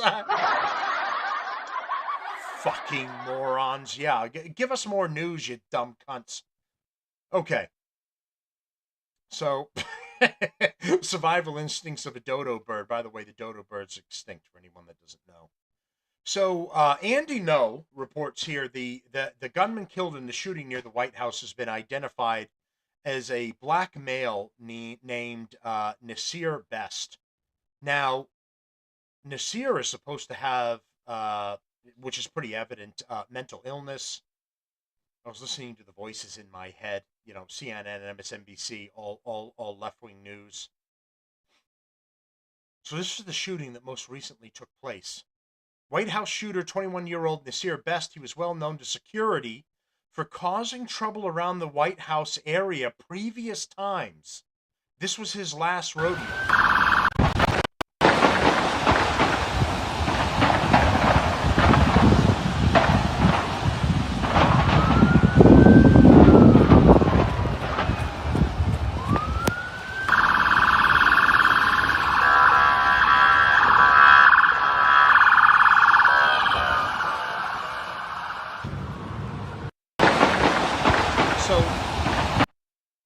This is one among several at this point that have gone to the White House with the intention of causing trouble and going up with a weapon to the White House in order to get into it with Secret Service. Like, what kind of fucking retard are you that you think you're just going to break the whole line? You're going to run right in and you're going to shoot President Trump in the head and you're going to face zero resistance? I mean, it is the stupidest fucking things, and this is what these people are, what these left-wing morons are. Okay, so that was the shooter at the White House, which is pretty much... And did we... Everyone, we continue to follow the breaking news out of Washington, D.C. It is 8:30 p.m. Eastern time. We're getting some new details about the shooting that took place on the corner of 17th Street and Pennsylvania Avenue at about 6 p.m. Eastern time. Let's cross over now to our senior law enforcement correspondent, Mark Santillo, has more details. Mark, what have you learned? Eamon, we just from two sources briefed on the incident as well as an internal law enforcement document. We know now that the suspect is Nasir Best, who was transported to George Washington Hospital. As his Secret Service said, he has passed away. The suspect previously approached the White House. There was interaction in the past between the suspect and law enforcement in June of 2025. There was an order for him to stay away from the White House. That incident in June of 2025, from an internal law enforcement document, according to sources, it happened on last summer near the White House. An officer in police uniform, full police uniform, was working at a pedestrian access control post at the White House when he observed Best, the suspect, walk into a restricted area by using the exit turnstile lane that was located at the post. And apparently that restricted area had multiple signs there, Eamon, stating, "Do not enter, exit only, police line, do not cross, pass holders and appointments only." Again, this was near the White House area. The suspect was immediately told to stop. The suspect did not listen to the verbal commands from the officer, did not stop, and continued to go further into the restricted area. The suspect was arrested. According to multiple sources, the suspect had no prior arrests at that time. The suspect claimed he was Jesus Christ and he wanted to, quote, get arrested. The suspect has a history of mental health issues. Again, suspect known to United States Secret Service for walking around the White House area complex, inquiring how to gain access, and was taken into custody last year. Again, the suspect being named as Nasir Best. We know tonight, just after 6 o'clock, President Trump was in the White White House. That's when law enforcement sources say Best walked up to that checkpoint with a bag, took a handgun out of that bag, opened fire on Secret Service officers who returned fire, killing Best. Best was rushed to the hospital, died at the hospital at George Washington Hospital there in D.C., and they're trying to gather more information at this time. You're taking a look at that video on the side of your screen, left side of your screen. Those evidence markers, it appears several rounds were fired. Rob would be able to speak to this much more than me, but you see all of those orange cones, those evidence markers on the ground there. It appears multiple rounds were fired in a very busy portion of Washington, D.C., near the White House there. But again, the suspect being identified from two sources, 21-year-old Nasir Best. He was transported to the hospital after law enforcement says he opened fire on Secret Service officers. Secret Service officers returned fire. Best has died. The 21-year-old suspect has died. He was known to the Secret Service. He was taken into custody last year. When he entered an area that was off limits, taken into custody. Again, law enforcement sources say he has a history of mental health issues. They are now trying to gather more information if Best was speaking to anybody about what he was planning to do this evening, if he has any connections, if he talked to anyone else. So a lot of work happening behind the scenes right now. Again, you heard Tom and Rob both say law enforcement will be looking at that weapon, at that handgun that Best allegedly had in his bag. They'll see if that was used in any other crimes, where that was purchased, how he may have gotten to the area. So a lot of work happening right now. But we know this suspect, Nasir Best, 21 years old, has died. Best was known to the Secret Service, was known in that area near the White House, was taken into custody before, and this investigation at this point is continuing. So 21 years old, mentally ill, goes up, indoctrinated by media and whatever else he's got going on, says he's Jesus, and then goes to the White House in order to cause trouble. Just crazy stuff. And that's all the left. You notice conservatives don't do that. I say, well, what about January 6th, Matt? No, it's not the same. They're protesting election results, and it was completely warranted, considering the left cheated.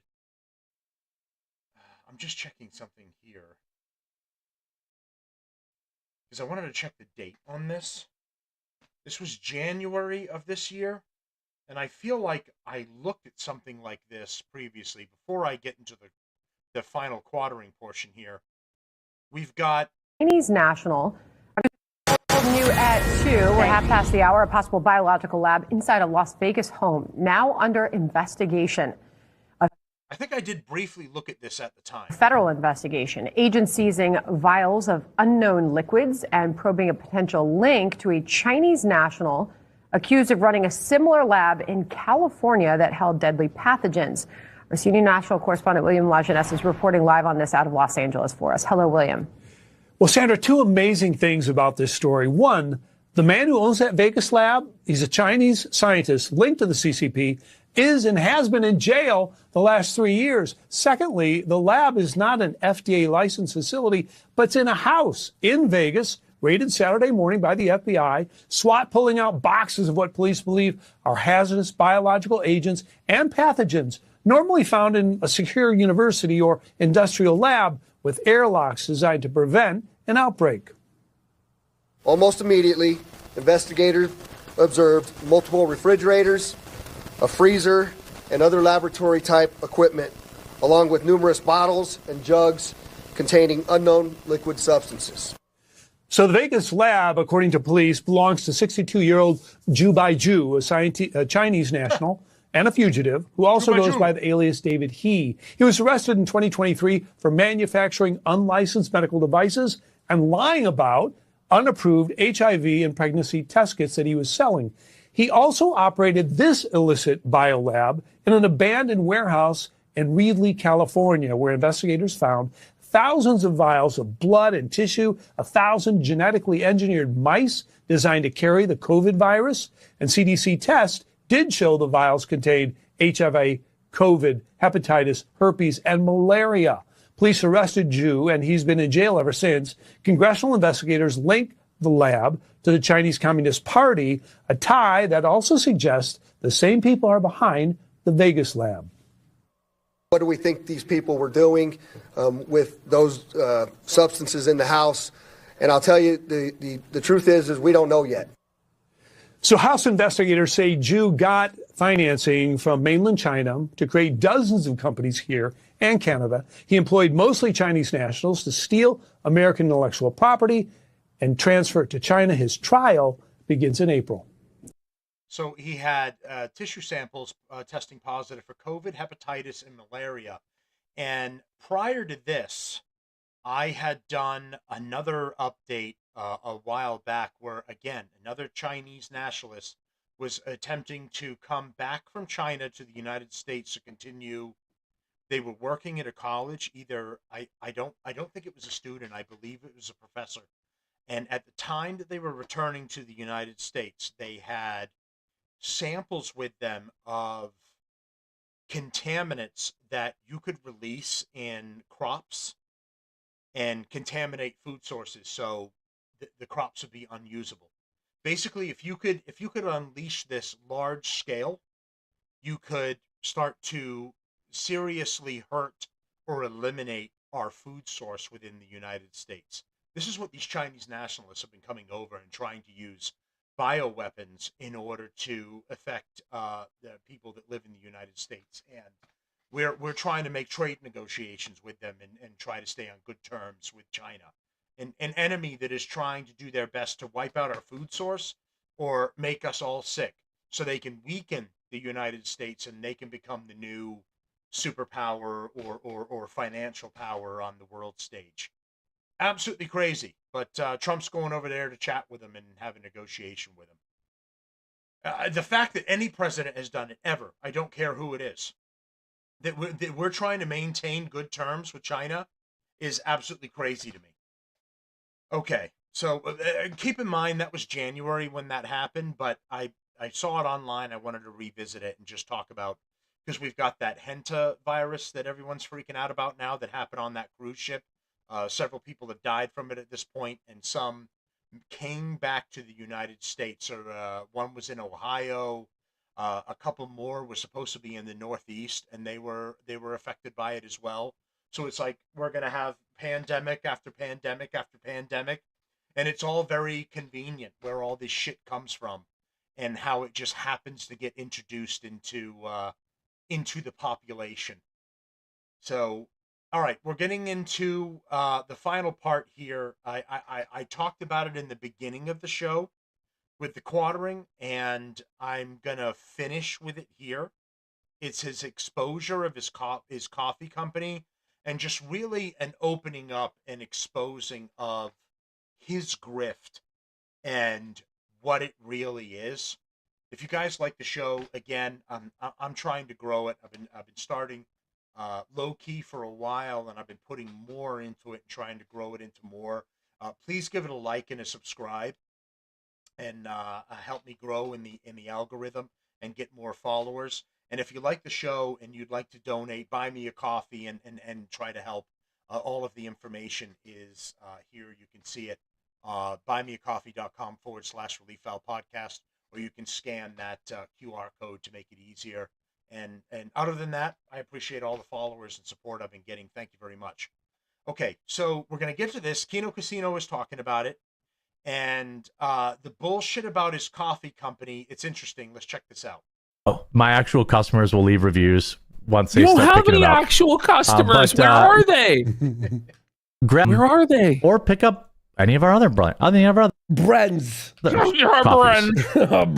going to do a sale on the gingerbread and I wonder hot why butter you're rum. going to sell the gingerbread and the hot butter. Is it because they're Christmas coffees and it's been like 6 months since Christmas? So they're starting to get moldy and rotten, buddy, and you weren't able to sell them seasonally? So you're discounting them to try and get rid of them? That's what's happening, right? Oh. Yeah, that is. K-Cups too. So keep an eye out for that. It is soon to be June. At the set of we're talking about gingerbread K-Cups. Oh, yes. What do you want on a warm summer night? A hot cup of gingerbread coffee. Stop. Here, guys, get your brand mold here. 6 months. So to give you guys a little bit of context, it's people have been trying to figure out. Luther Morgan is doing great work on this on his own page. I encourage you guys to check out his deep dive on this. People have been trying to figure out, because a lot of the content creators, Tim Pool as well, they've got their coffee grift where everybody's got their own shtick, right? They sell a shirt, they sell merch, whatever it is, a hat, whatever. And the other ones do coffee for whatever the fucking reason is. Because, you know, when I buy coffee, I want to get it from a fucking content creator.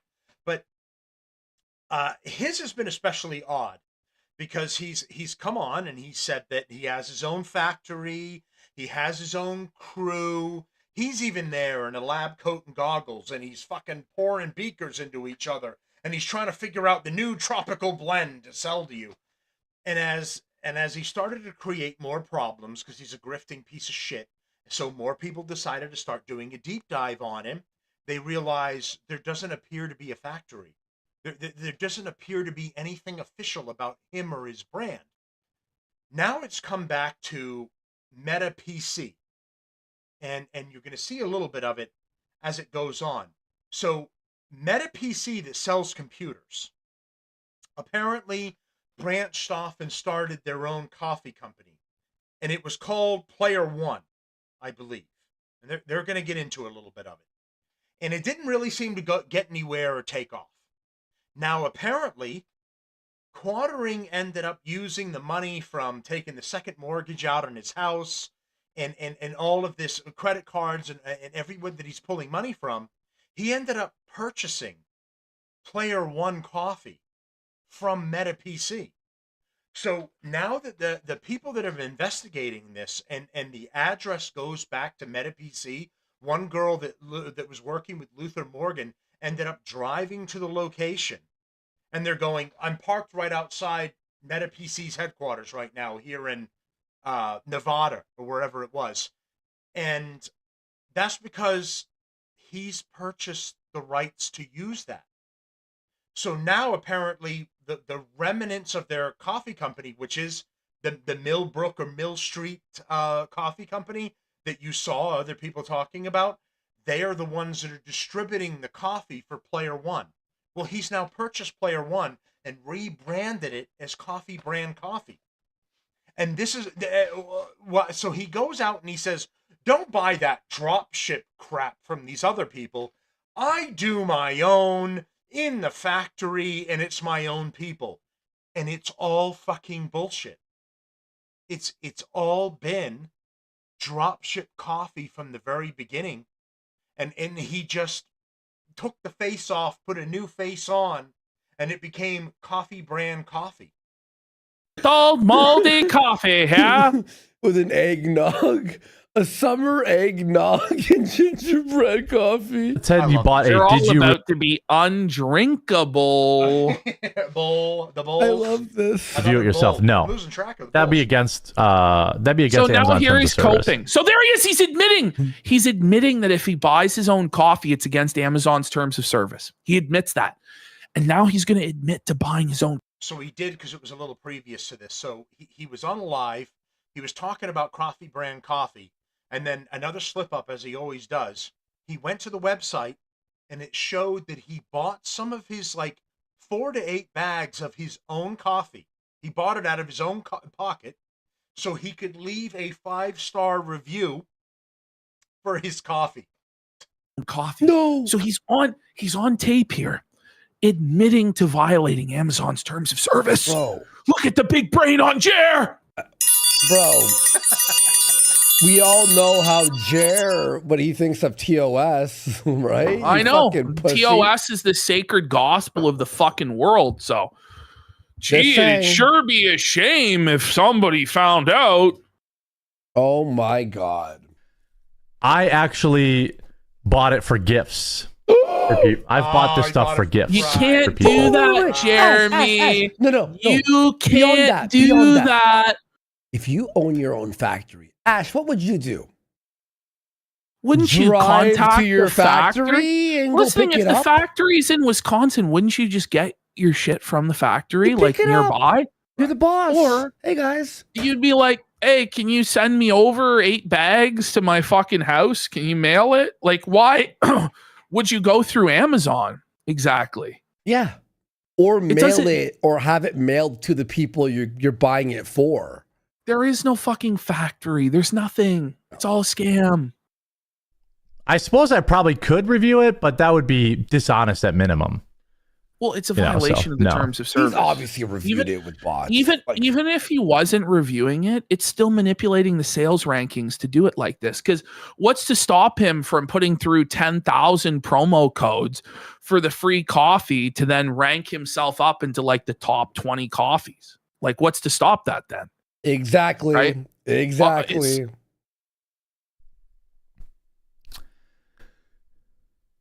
This is another one of those examples, by the way, where he would be better off not arguing and just shutting his fucking mouth, because the things that he says are then going to be used against him. But he has such a desperate need to control the narrative.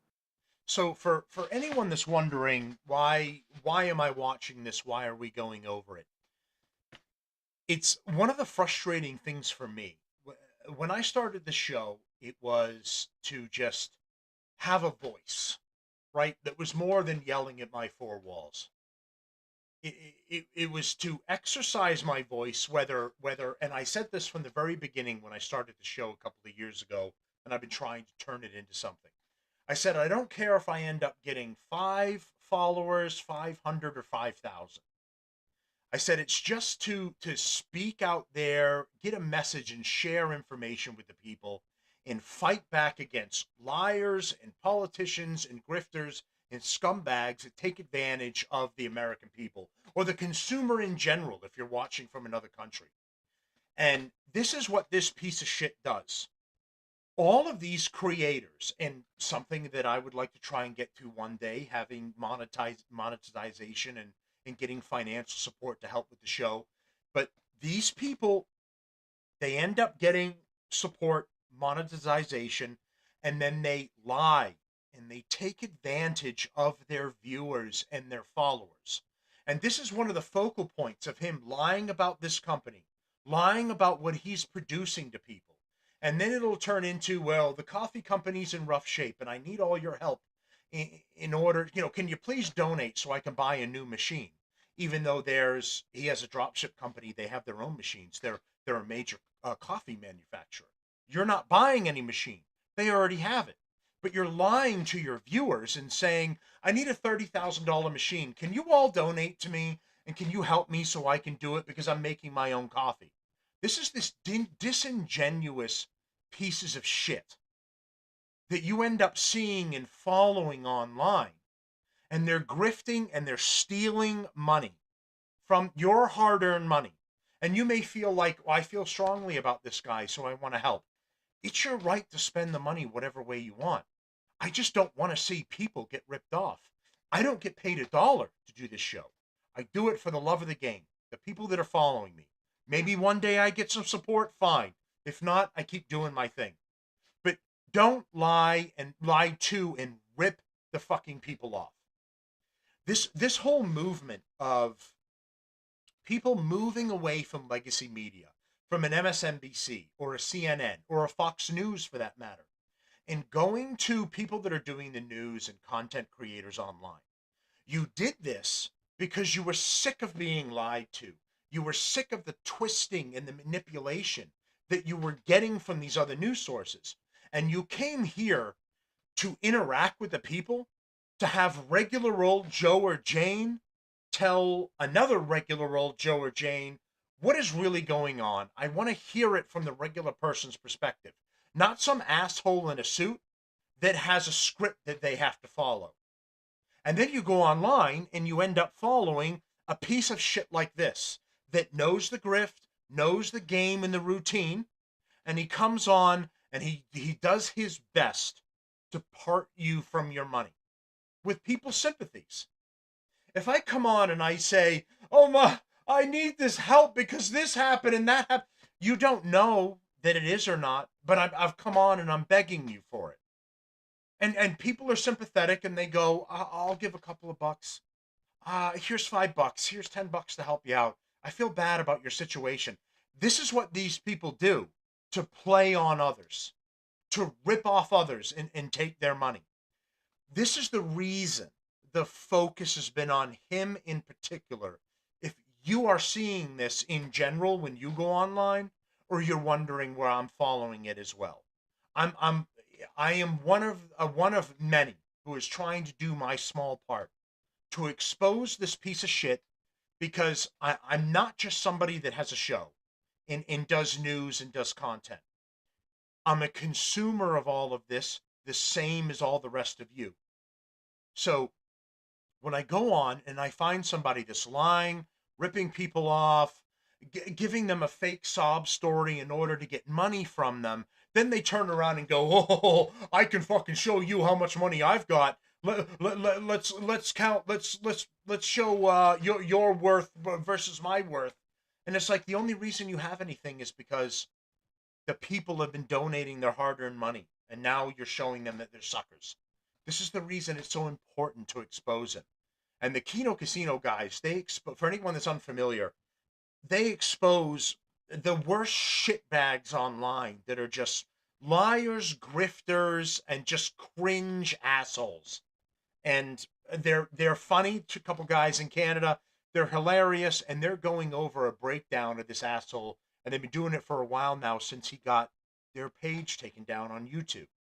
So I've been working with them in a small way as well with their editor, and I started a clip page that's on YouTube because he got them kicked off YouTube. So now they're only on Kick, and that's the only way that they can do their show. They're doing very well, but you shouldn't be kicked off by another content creator for this stuff. Sometimes it's easier when I want to just stock up to buy the coffee rather than, ship a single bag. Yeah, don't go to your factory and get it yourself. Multiple asshole. bags? Okay. It's your coffee. Because you went online and bought your own. This is the biggest lie in the world. This is between such a where my cult. distribution center is and where I am, I can use.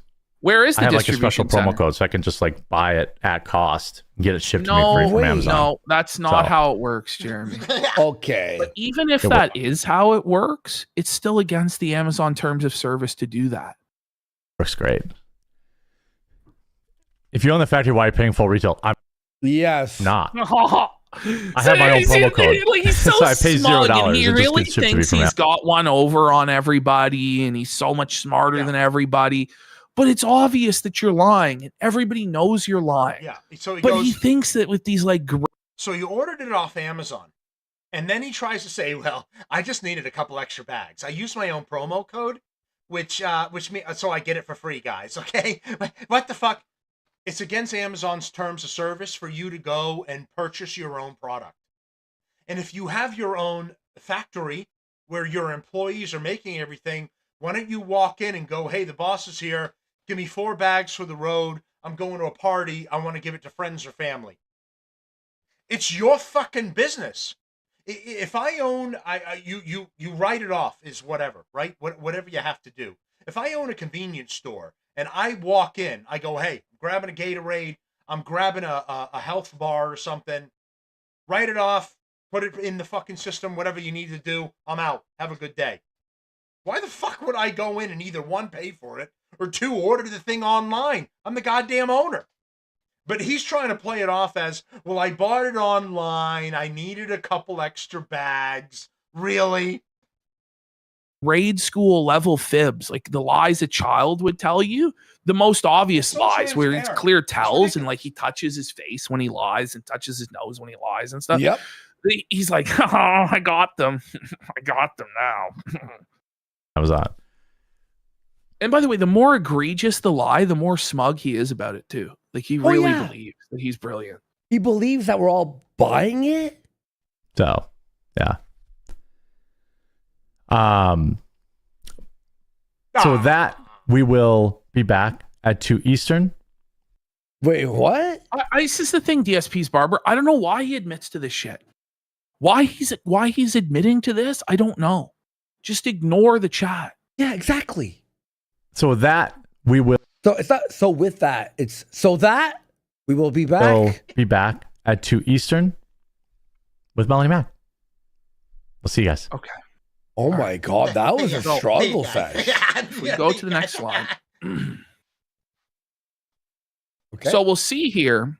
Misty Moshi did a whole breakdown debunking why what Jer said was bullshit. But what's important here is this screenshot that explains it. If I have a store on Amazon, can I buy my own product for myself at cost with a special promo code? No, you cannot do this. Buying your own product on Amazon, even using a promo code to lower the price to cost, is a direct violation of Amazon's selling policies and seller code of conduct. Doing this can result in a permanent suspension of your Amazon Seller Central account. Here's why Amazon prohibits this and how you should handle getting your own inventory instead. Amazon's detection algorithms are highly sensitive to transactions between a seller and their own buyer account for accounts linked to family, friends, or employees. They view this through the lens of marketplace manipulation for two main reasons. Sales rank manipulation. Amazon's algorithm ranks products based on sales velocity. Buying your own product, even at cost via a promo code, looks like an attempt to artificially inflate your sales volume to trick the algorithm into giving you a higher search ranking. I mean, it makes you even more guilty of it if you're using promo codes to decrease the cost, doesn't it? You're even more guilty. And then review manipulation risk. Amazon heavily restricts any buying behavior that looks like buying verified purchase reviews. Even if you have no intention of leaving a review, the transaction itself will flag their automated compliance systems. And look, Jer, you love the TOS. You like getting people banned for TOS. So, buddy, have fun with that, man. Have fun with that, bitch. Have fun, for real. Jer. Should we go right into the coffee expose now, or should we continue? All right. Yes. Let's go. If you want to just pull up Luther's channel. Yeah, of course. Yeah. Amazing channel, by the way. I love his channel. I'm subscribed. There it is, right there. It's actually the first recommended thing on your own homepage. Okay, that's weird, isn't it? They know. They're listening. Like, that's actually fucking weird. Like, it's the first thing. Like, we're talking about Luther Morgan, and it's the first thing recommended. All right, so here's our friend, a friend of the show, really cool guy, Luther Morgan. I'll just minimize this so you can see his channel. Whoa, Ash! Look at his subs. 7,777 on the casino. He's anointed. That's fucking amazing, bro. That's fucking amazing. Night on Unsolved Coffee. The search continues. Where does the coffee come from? What are the oranges for? Who destroyed the Walmart bathroom? Intrepid internet detectives are hot on the trail of coffee brand coffee. We have new revelations to disclose. Maybe you Buddy, can help solve the coffee the mystery. company, isn't he? It's on its last legs. I think he's just trying to sell off the existing inventory and move on because he said there would be no new flavors. Yeah. So obviously he's just trying to clear out what he's got and get out of it, I think.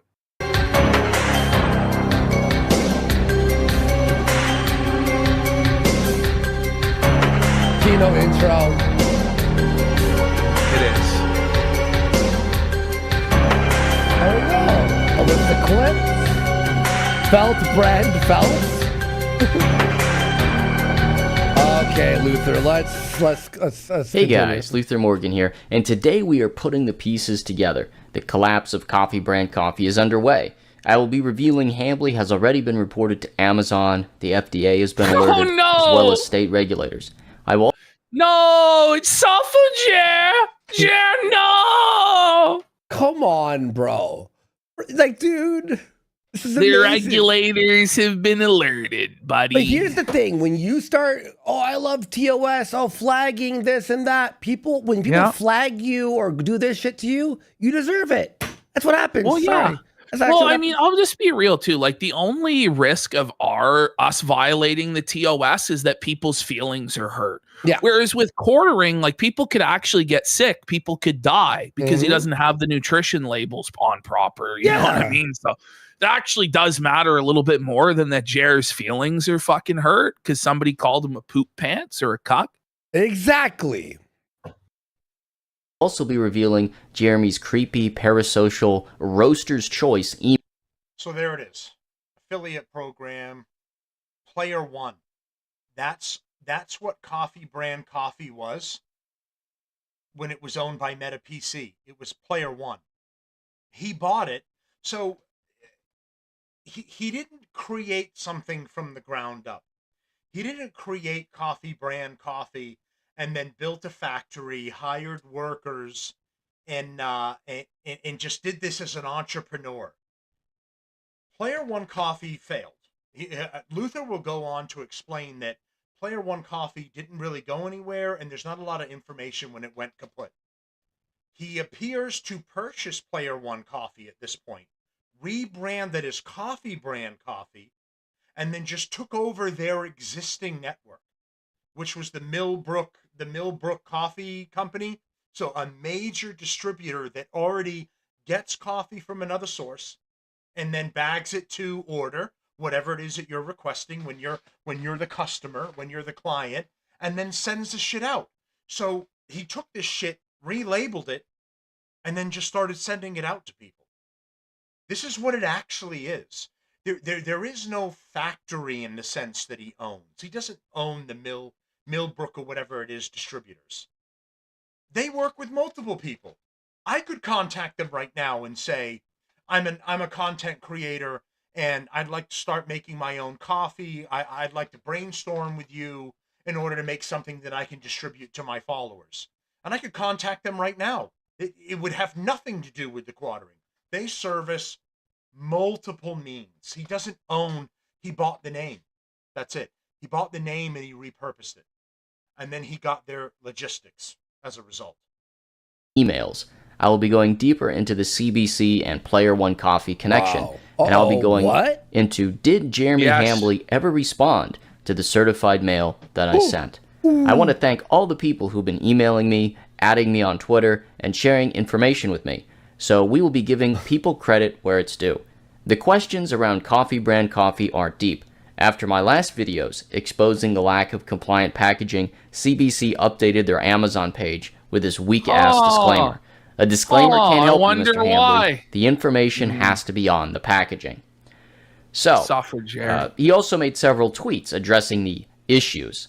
This is a pathetic attempt to trick people on X into thinking that his coffee... He says, hey, all CBC customers, apparently on the new bags, people would like a disclosure. It's not the people that would like. You are legally obligated to put it on. Specifically on flavoring, not our actual customers, just terminally online psychos, he says. Either way, no problem at all. We'll add it on all the future batches. Always happy to go above and beyond for you. Now, it's already been proven by the food at the FDA. You don't have to put a specific disclosure on for plain coffee. You do if you have to flavor it. And he has a lot of flavored coffee. He wasn't putting anything on the bags. So he's getting reported by people now. And this is the bullshit statement he comes out with. He continues on. Customer or not, we are happy to be 100% transparent. He wasn't up to this point. He was forced into it. We have this information on our website, but on the new bag designs, it was an oversight. Because people were buying the bags and then doing videos and going, all it says is the flavor and whatever, and that's it. There's no ingredients, no how you got the artificial flavoring. So anyone that has any type of allergy, you had no idea what you could potentially be exposed to if you bought his shit coffee. It was an oversight, so thanks for letting us know. And he didn't do that until all of this started. The community reached out and they went after him for not labeling his product properly. He was compliant after he was trending on X because... By the way, we got Jeremy Putin for 5 subs. Big support. Let's go. The non-compliance issues which were brought forth thanks to my 3 videos on the subject. This is the thing. My whole thing is, if there were no issues with compliance, why would he have to add these disclaimers? And why would he talk about putting stickers on the bag and stuff like that? It's because there obviously is an issue with compliance, right? It's so funny. Not only that happened, but everyone hates him now too. So, Woman here, Professor and Pastor Tie-Dye was part of the original Coffee Brand Coffee affiliate program. And he was able to locate one of these bags from, back in the day. And it looks like even back then, the packaging was non-compliant. I also wanted to highlight this tweet from Wesley from Florida. There is a YouTuber alleging that Jeremy Hambley is non-compliant with the FDA rules. And so he responded to the quartering, and then the quartering blocked him. No. Many such cases, with his problems. very he just typical. tries to block them.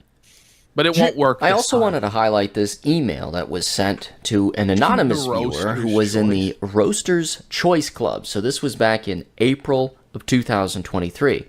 This person found it incredibly creepy, so they stopped buying coffee brand. Wait, you joined the Roaster's Choice Club and it's creepy? Okay, go on. Go on. Brand coffee. So let's go through it really quick. And you can there kind of is one slight error. When we get to it, I'll read it. Luther put a tweet out, but it's very minimal. It doesn't really matter. It's a minimal. pick up on Jeremy's nice guy weasel cuck manipulation.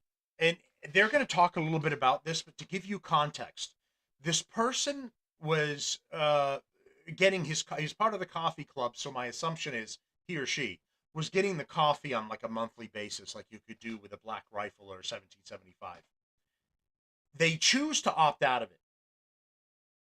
They then get this creepy letter or email from Jeremy's company, addressing them about how maybe you could come back to the company and purchase the product again.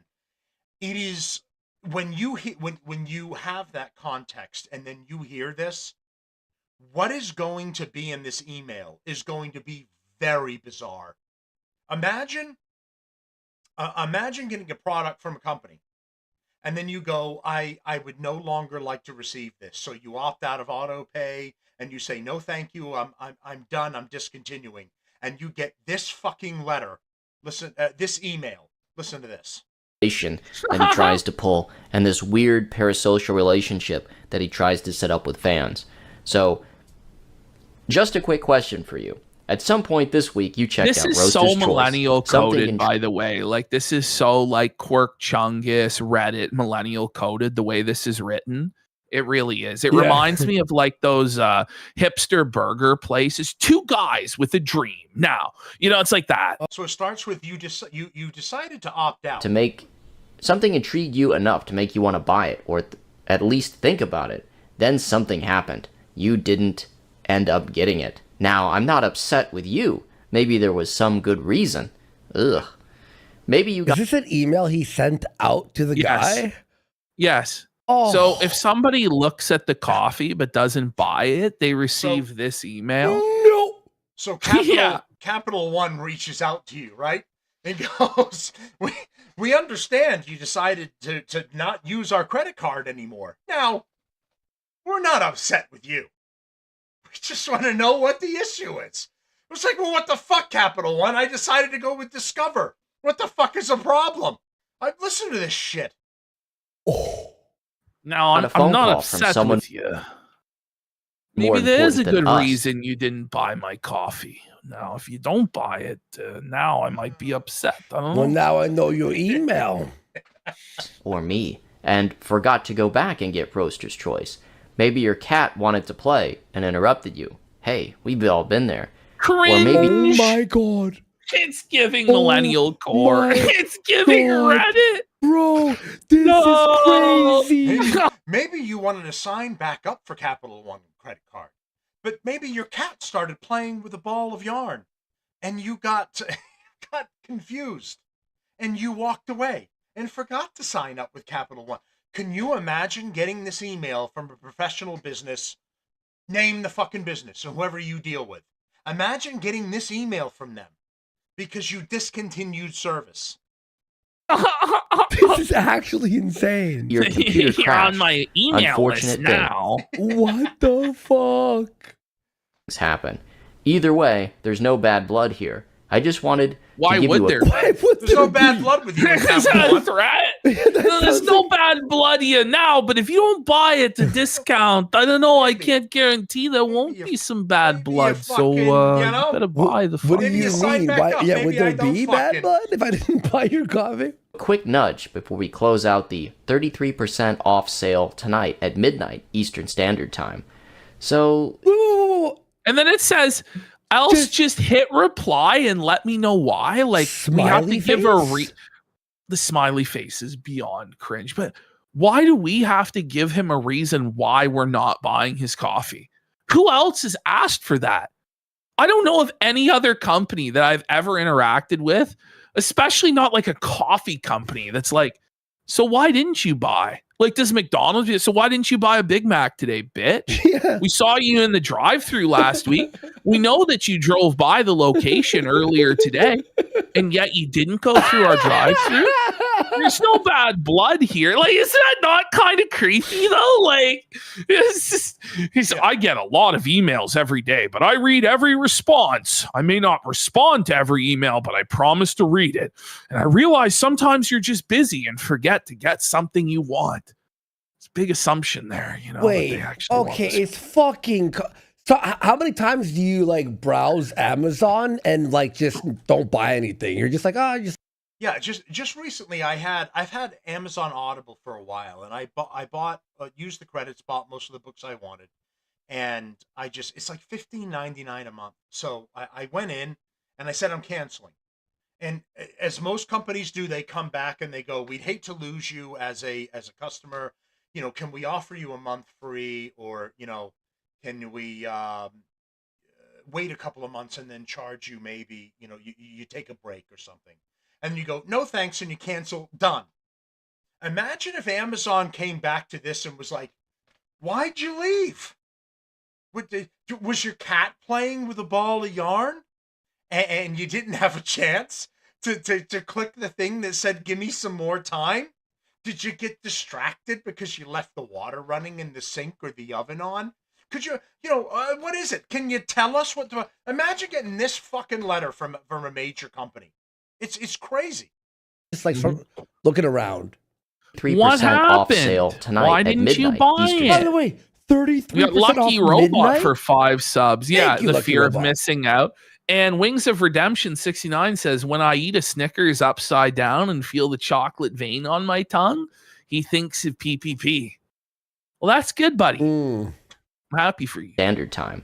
So, very creepy. Else just hit reply and let me know why. Smiley face. He does this smiley face thing. He's a grown man, by the way. It's cringe. I read every response.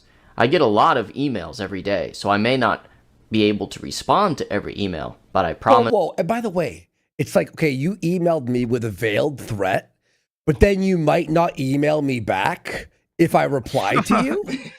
Like, Yeah, you have fuck to... you. Then fuck you. Also, like, I have to reply to you, but then you may not reply back to me. How about you die in a fire? Fuck off. to read it.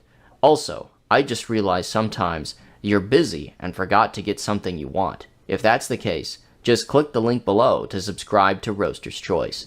Thanks in advance for your response. Okay, so you didn't buy my coffee. Sign But back up for here's an Amazon if you weren't too email busy next time. to sign up monthly. How does that make any sense? That upsell is very brazen, isn't it? It means a lot to me to hear from the people we get to serve. Talk to you soon, Jeremy Hambley, founder of Coffee Brand Coffee. Now, of course, I've redacted the individual's name because I think he wants, or she wants, to remain anonymous. So, yeah, you tell me, if Jeremy Hambley was sending you these kinds of emails, would you really want to get his Roaster's Choice? To me, it's like very creepy and personal. This sounds like a threat. It actually does. It has, like, It's like, okay. It plays into his kind of weasel cuck mentality of trying to pretend to be your friend and monetize your relationship. I don't particularly care for it.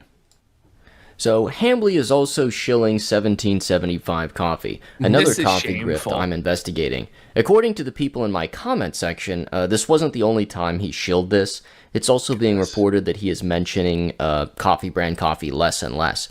So why shill a competitor's product? I have no idea, but probably because he is desperate for cash. Misty Mochi, who did some real on-the-ground reporting exposing CBC as using Player One facilities, friend of the channel, provided me with the receipts showing that Jeremy made $18 from shilling that coffee. $18 to do this humiliation ritual in the gutter, promoting a competitor's coffee. Yes. In total? Only $18 in total because it's $18 per 1,000 live viewers. Oh my god! Oh my And god! he only oh my God. had 1,000 live viewers. He had 1,200, so maybe he made like $21. That's not even worth 1,000 viewers. No, I'm gonna be it's real. not. I'm gonna be real. Like, it's just not worth That's it. Like, trash. to interrupt the whole show and then be perceived as a sellout and be perceived as giving up on your coffee company and promoting a competitor. $18. I'm gonna be real. I would rather grind out He a few must- hours of streaming and then ask for Yeah. donos than fucking Yeah. shill coffee. But he must just be completely destitute at this point. Or the only other alternative to that, he's just completely destitute and he has nothing left. Yeah, so this is what it's come to. He instead of doing the coffee brand coffee, which is getting hit from all sides at this point, he's facing serious and even some legal problems with how he's distributing it and how he's putting information on it. He's now on Rumble doing, instead of his own coffee, he's doing 1775 coffee.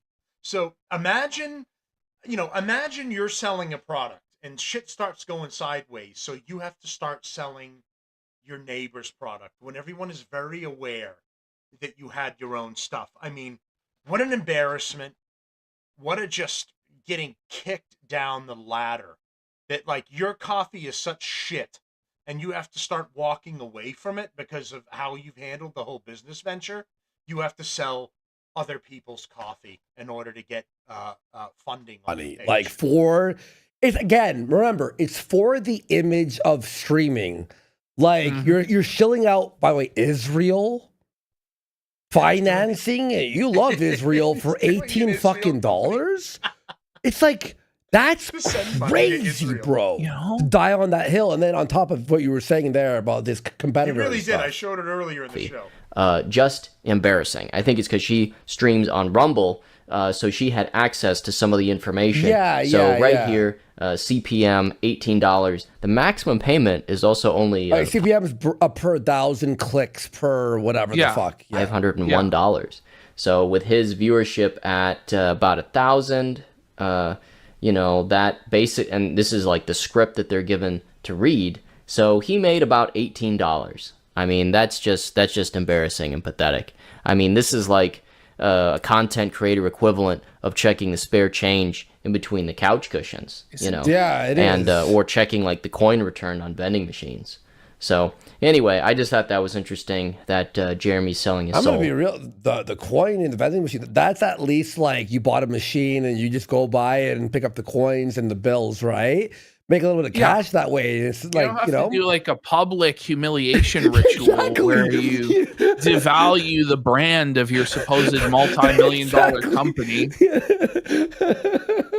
For $18. That's how desperate he is. So, many people have been wondering, did Jeremy ever respond to my certified mail request for information This several image is weeks ago? amazing. Well, I sent CBC and CBC's registered agent certified mail a few weeks ago requesting information on the facility, the food manufacturing license, the name of the ingredients, and the nutritional facts. So what do you think? Did you think he responded? No. And by the way, certified mail costs money, guys. So if you like this investigation and want to support it, you can send me a super chat. If you don't want to send me money or buy my book, that's okay too. His book Just is hit Keno, like, by the way. earn It's some really hype Keno. points, or subscribe. Well, he didn't even receive He my also has an audiobook, by the way, on Spotify. By the way, his like mailbox- what he meant was like, I know it's been a long time since anyone actually did this because nobody has cash or change anymore. But what he meant was like searching through your couch cushions, not like going to a vending machine. Like, No, but he said after. you know what I mean? He said, oh, no. I think on vending machine, what he meant was you're putting your finger in the vending machine Whole. And trying to like because get I was the like fucking vending change out of the machines, vending is machine, yeah, and the more coin dignified. return. Yeah, the coin return. Okay, the fair vending machine coin return. Yeah. The coin machine of the payphone. Remember that back in the day? There it You is. used to walk by the payphone and go, No, but I don't even think those fucking vending machines take coins anymore. I'm No. pretty sure it's like card. Like you Yeah, tap your you card. just tap, yeah. By the way, like I try and do that, and half the time it doesn't even fucking work. You know, Really? like half the time. Yeah, half the time these machines are like fucking junky, and like they won't take it. For instance, like I was at the airport, and they have a Subway vending machine where they have Subway sandwiches in this vending machine. Why would you ever even look at that machine? And I was like, I want it. To me, it was funny as fuck, but it wouldn't work. I couldn't get the Subway sandwich out of the vending machine, Andy. There's a Ew! How soggy is that shit, bro? Apparently, it's changed fresh every day. Yeah, buddy. I bring a sub to my house from Subway, and it's that was the destroyed. last time. That was the last time I tried to use a vending machine. Is I'm like, this is crazy. What a novelty! They have Subway in a vending machine. I gotta try this out. Doesn't exist. The postman went out to the address in his LLC paperwork, and there was no box there. Or he didn't maintain or pay for that virtual mailbox, so it was returned. So to it's sender. a lie. There's now, no I mailbox. thought this might happen,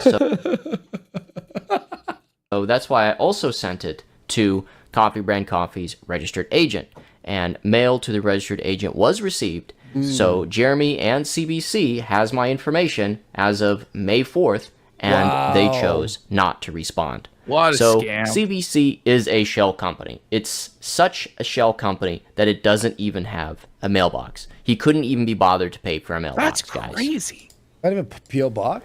So, what is it a shell of? Player One Coffee. A friend of the channel, Heiko, who sent me lots of amazing information, uncovered the connection between Player One Coffee and CBC go further than we thought. And unlike Jeremy Hambley, I want to give him credit for his hard work. He uncovered that 3 of the global trade item numbers, or GTIN barcodes, that CBC was using were old Player One barcodes. Okay, this is the one part that was wrong, apparently. Yes. And Luther announced this earlier. This is the one part that was Because wrong. you can't reuse the same barcode. Yeah. So it wasn't, there was no link in that way. But the rest of it does seem to make sense. Yes, exactly. Yes. Player One shut down. Instead of buying new barcodes, they simply reuse them on CBC products. And these CBC products have the warehouse as 3259. Let's just say it's true. You know what? I agree with this information completely. I don't know. I saw somebody in chat say, yes, they can. I don't know. I don't know myself. I'm just going to trust that he retracted it and it wasn't the case. But I believe it. East Harbor Drive, Suite 101, Phoenix, Arizona, which is, of course, the MetaPC's address. Player One Coffee was also found to have the same ties with Mill Creek Coffee Roasters. The same photos of people wearing t-shirts branded Player One. It's the exact same factory. The exact same factory. So as a little bit of context here, when the Quartering showed off his coffee company, so they're wearing Player One shirts here right now. What they do is they work with a content creator when they are doing a product, and they do a walkthrough of the factory. The staff will wear your shirt. So again, I start a coffee company where you can buy coffee from me, and I deal with Mill Street distributors. So I arrange with their management to do a walkthrough so I can show all of my viewers and followers the distributor that I'm using, their machines and their process. So when I show up, instead of wearing their regular gear, they will be wearing a shirt from my show.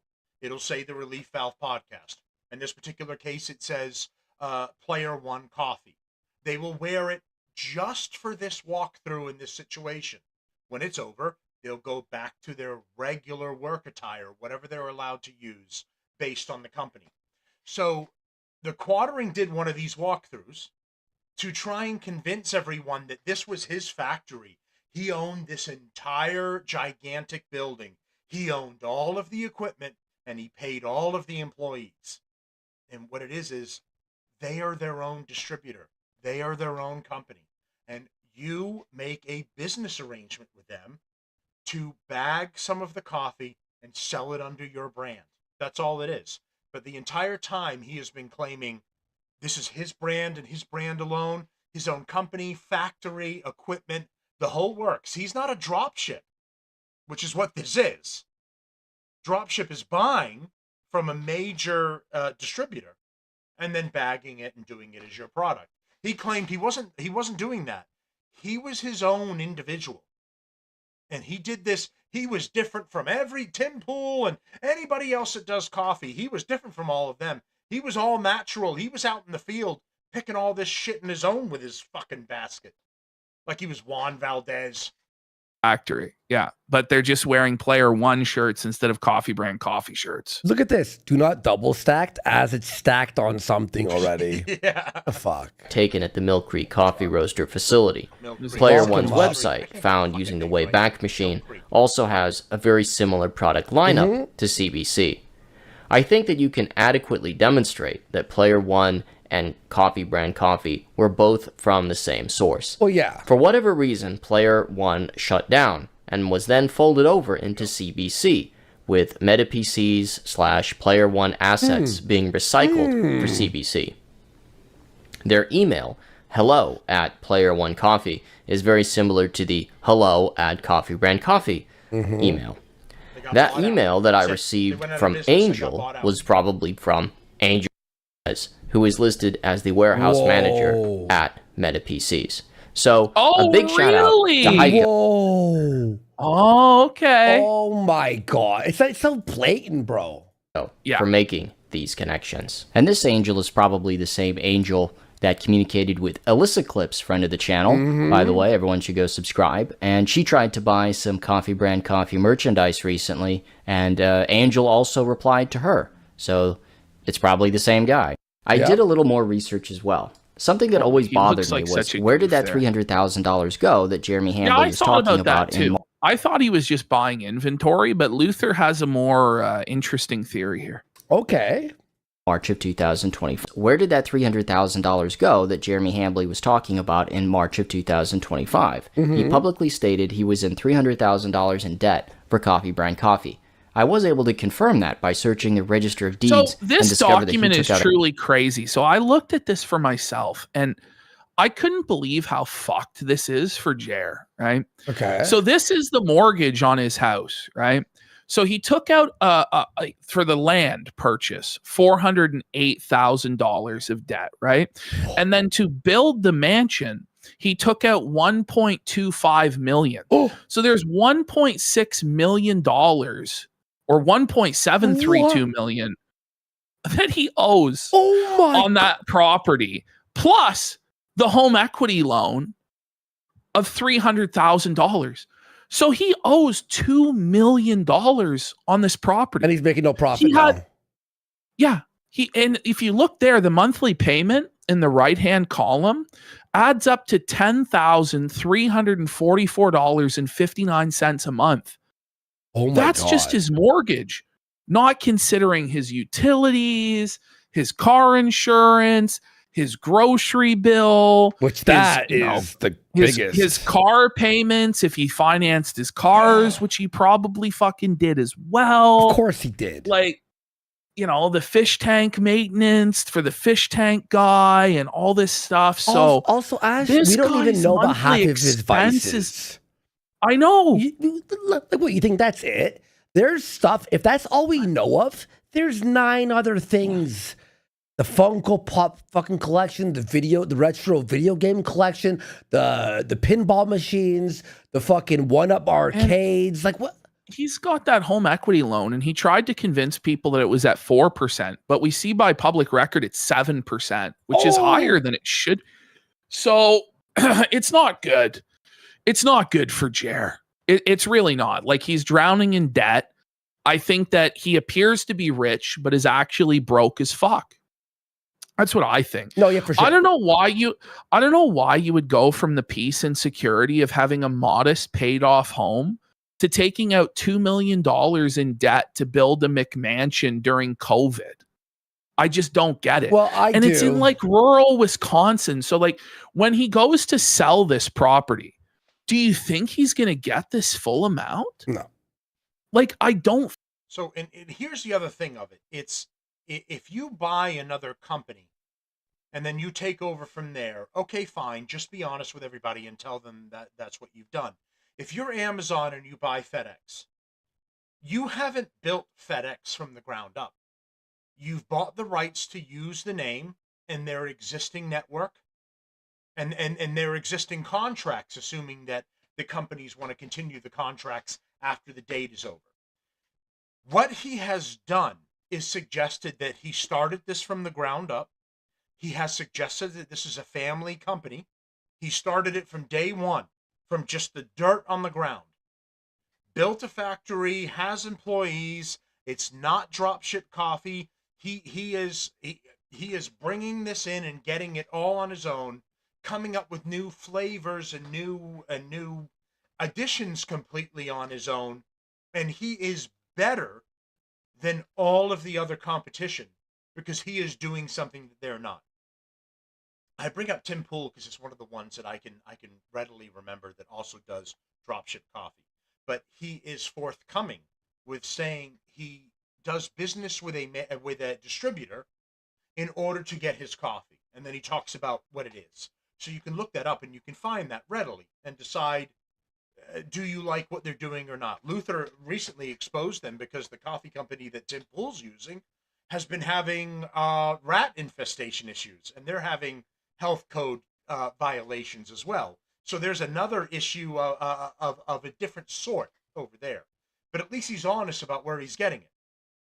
Jeremy has been dishonest. He's saying he started this from the ground up.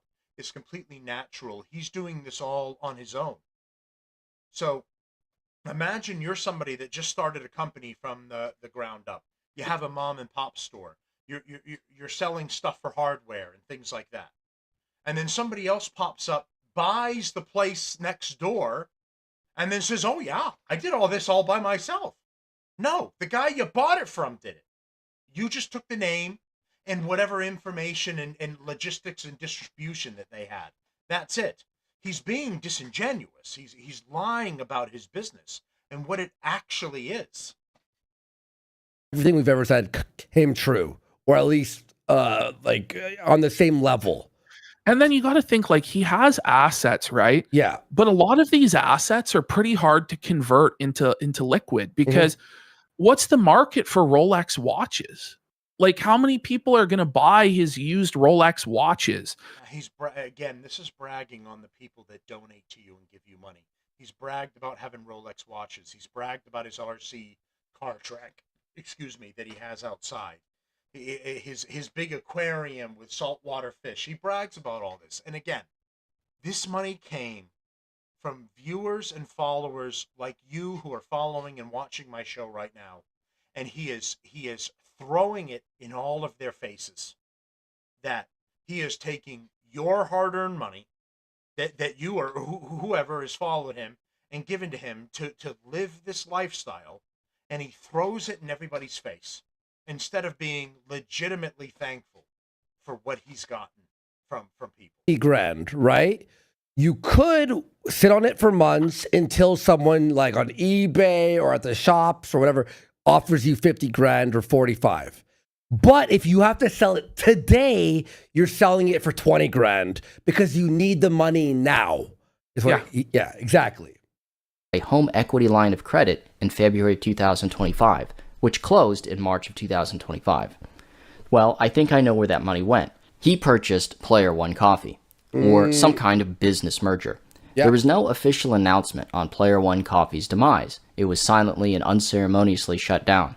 In Reddit posts from March of 2025, people were complaining about not receiving their orders and not being able to contact the company. On March 25th, 2025, R. Neebs Gaming posted on Reddit. So there it was. I'm going to show you something real quick. Business merger. There was no official announcement on Player One Coffee's demise. It was silently and unceremoniously shut down. In Reddit posts from March of 2025, people were complaining about not receiving their orders and not being able to contact the company. On March So does anyone have any issues with Player One Coffee? I placed an order a month ago, never received it. I sent them multiple emails, never got a response. I tried calling their phone number listed on their website, and it goes to a call center to set up a medical alert, life alert pendant or bracelet. Are they still in business? Going to have the credit card issue a chargeback. So MetaPC was running Player One Coffee. He ends up buying Player One Coffee because they go defunct, apparently, according to this, and leave everyone hanging. Now, one of his sponsors for his show is MetaPC.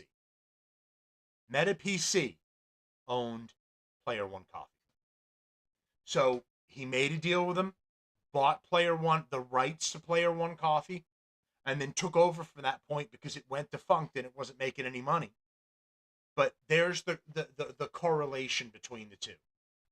So he's got, whether they were in cahoots and they've merged together as business partners, or because when you look up the information, as Luther Morgan has said, when you look up the information and you go back to find out the business address where they filed for this, is at MetaPC's headquarters. And they showed you that earlier.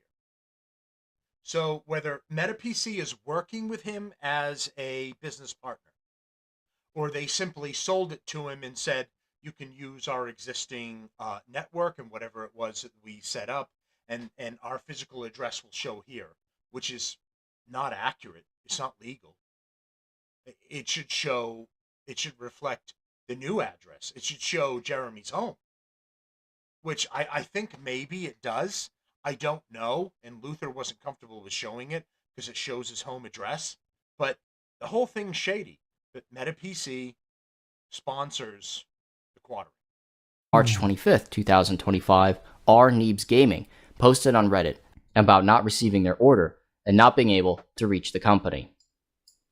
Something that always bothered me about Coffee Brand Coffee was that Jeremy is very lazy. He pays people to do everything for him. He tries to buy his way out of having any responsibility because he is a man-child. So it's very out of character for him to create a whole coffee company from scratch, even if it was a drop-shipping company. That would still be out of Jeremy's character. My personal opinion is that Hambly bought out Player One Coffee, and they still handle all the work for him. But instead of using Player One labeling, they use Coffee Brand Coffee branding. So Coffee Brand Coffee is a white label product of a white label product. Isn't that crazy? On February 17th, I actually that the original product is the Mill Creek coffee, right? And then the drop ship, the white label, is Player One. And then the second white label of a white label is Coffee Brand Coffee. And that makes sense why the address went to MetaPC's. Yes. Because the original coffee, it makes full sense, 100%. This is what it is. In 2016. And if Jared says I'm lying, or you're lying, or Luther's lying, show me the coffee factory. It's all just speculation. Like, at any point, he could end the speculation on this by just providing the receipts that we're asking for. Exactly. Which Obviously, he's legally supposed to do. But I do not believe that he has a factory or any of that shit, obviously. Jeremy talked about how he regretted paying off his first house's mortgage early because he couldn't use the equity to grow his business. That's crazy. I covered that in my financial audit series on the quartering. Dime you have into the bank, into accounts where you're making 5% and like pay the bare minimum on your house forever. And he's like, and then you should leverage that money to invest. He's like, if you can get a HELOC for 4%, you should be taking HELOCs and investing. Did you see that? He slipped up and admitted that his loan was at 7%, which it actually is. And then he revised it to 4%. 4% into invest. He's like, if you can get a HELOC for 7%, see, because it doesn't make much sense at 7%. It makes a lot more sense at 4%, the home equity loan, and then to invest it, because there's a lot of methods where you can pretty much guarantee a 4% return or more, right? Yeah. But a 7% return or greater is a lot more difficult to get. Yeah. than a 4% return, right? So it doesn't actually make sense. Like he's trying to say, like it's a no-brainer to do this. And the thing is, yeah, this is all well and good. Like put all my money into the investments, all of it into the market, until you have an issue with your income at the exact same time the market takes a fucking shit, and then you have to sell everything at a massive loss in order to cover your fucking bills. Like, it seems like a no-brainer. Absolutely. Oh yeah, invest it and you're gonna beat the interest on the loan or whatever, but it's not as easy as he makes it out to be. It's not a guarantee that it's going to work out. And he's running into that exact situation where, you know, he's fucked, basically. This is actually insane that he did this. Allegedly, in our opinion. 4%. You should be taking HELOCs and investing that. And I was like, that's crazy. I'm so happy I don't have a mortgage. He's totally right. And now, like on the house I live now, I used to have this, so I'm going to pay double or triple my mortgage because I don't want to have a mortgage. I've gone to just paying the exact amount that's on my mortgage and like using my money. So it's not like he's even close to paying off this mortgage, right? He I don't know. He's going to lose the house, bro.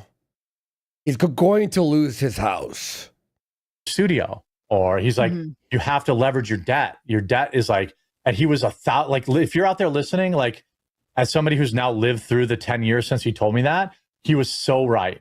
He was so right. Yeah. Well, I thought Jeremy paying a house off early, that doesn't sound like him. Surely I can fact check this. So I did. And Jeremy wasn't lying.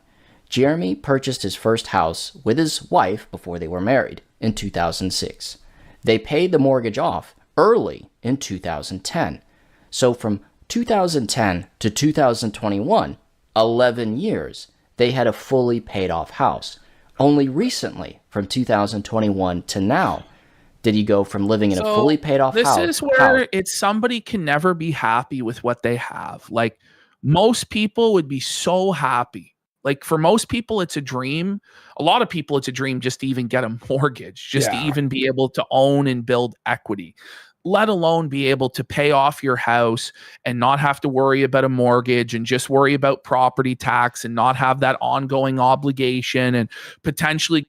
So you see this. So Jeremy takes out massive construction loan to build his mansion during a construction material shortage. So he lives in an even bigger, beautiful house now. The HELOC loan comes into play for $300,000 at 7%. February 25. March. Player One Coffee ceases operations, and Jeremy Hambly publicly states he's $300K in debt because of the coffee business. So what happens is he buys Player One Coffee. Now, as a streamer whose only job is to reach out to all of you and beg to all of you, he reaches out and says, "My coffee company is under attack.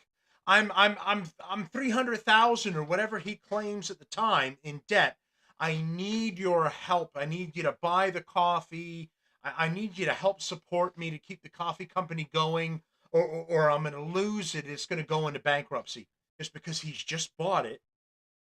Now he has to make it viable. It has to make money. Player One Coffee, as far as everyone goes, doesn't exist anymore. They've forgotten about it. That's assuming you even knew what it was to begin with. I didn't. I had no idea it existed until I watched this video.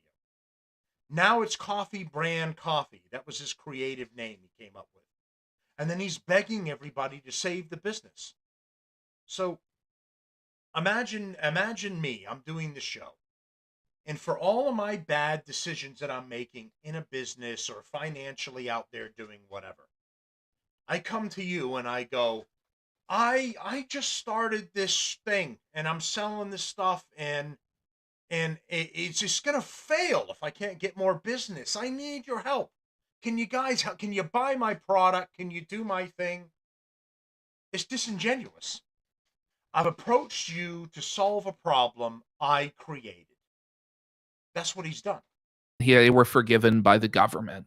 I'm pretty sure. Yeah. A HELOC. So it could be around 10,000, or I estimated that. But anyway, somehow Meta PCs fleeced Jeremy into buying up Player One, coffee, and they agreed to do all his ordering and all the work for him. This is also why his profit margin is so low, $1 to $2 a bag, because Meta PCs is dealing with the roaster, handling everything for him, including responding to emails, and he just sits on his ass and collects the checks. Update. A gay lovers' quarrel will soon be coming to an end. The HRO hearing is set for June. This is Rakita Law. Announcement on official Coffee Brand Coffee Twitter or website. In fact, he is aware of the issues because he posted about them on Twitter but hasn't done anything about them. So I will be sending a referral to the FDA and Amazon and reporting Coffee Brand Coffee for non-compliant food packaging.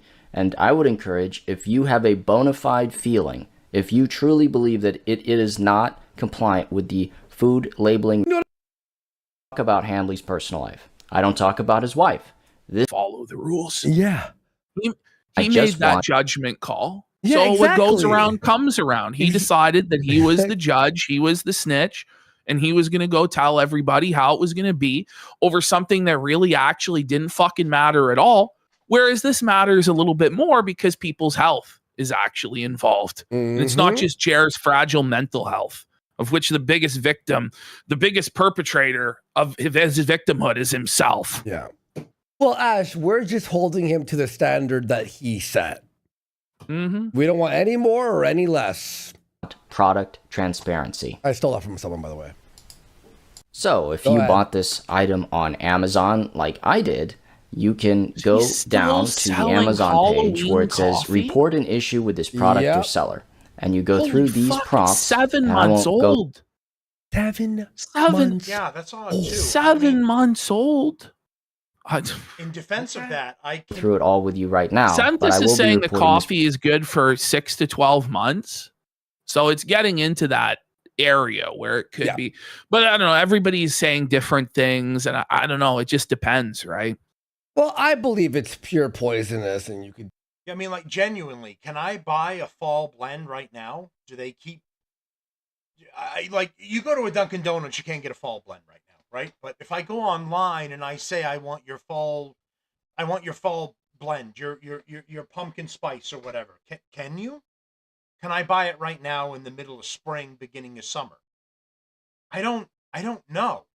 I don't know if they discontinue those blends and then get a fresh batch in and then toss the other, or is it already ready to serve? I don't really know, because if that's correct and the coffee's good between maybe 6 to 12 months and then it loses its flavor, expires or whatever, he's trying to sell a fucking pumpkin blend from fall of last year. And if that's not the case, you're selling old fucking product, but you got it on your site and it's available to ship. So, you can sell old shit from a year ago. I don't know how coffee works and how long it keeps. I've never kept it that long. So I don't know. I know there's him and Mel, this fucking bitch. Hold on.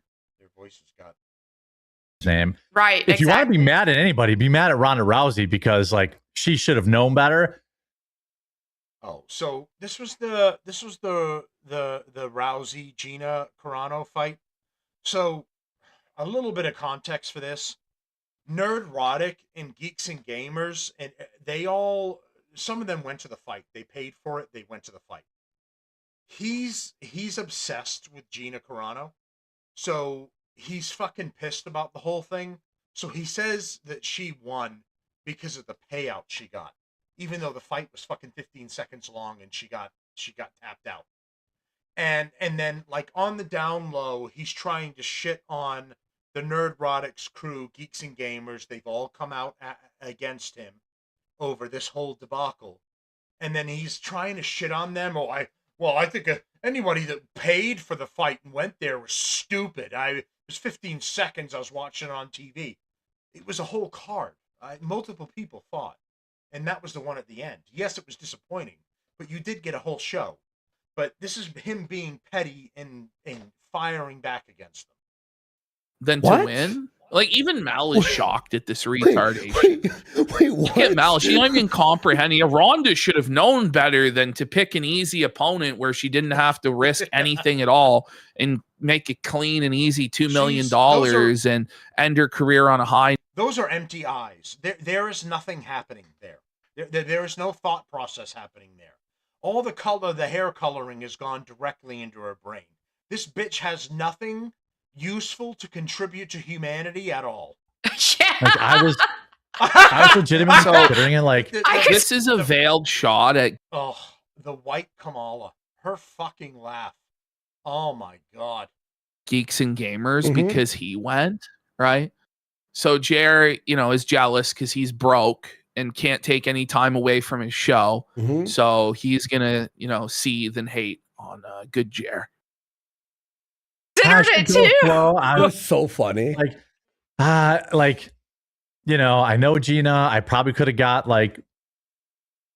He knows. You don't know Gina. You met her actually once, know bro. Gina. You did one interview and you creeped her out. It's like he's acting like Gina would have comped him VIP tickets and shit like this. Like, come on, bro.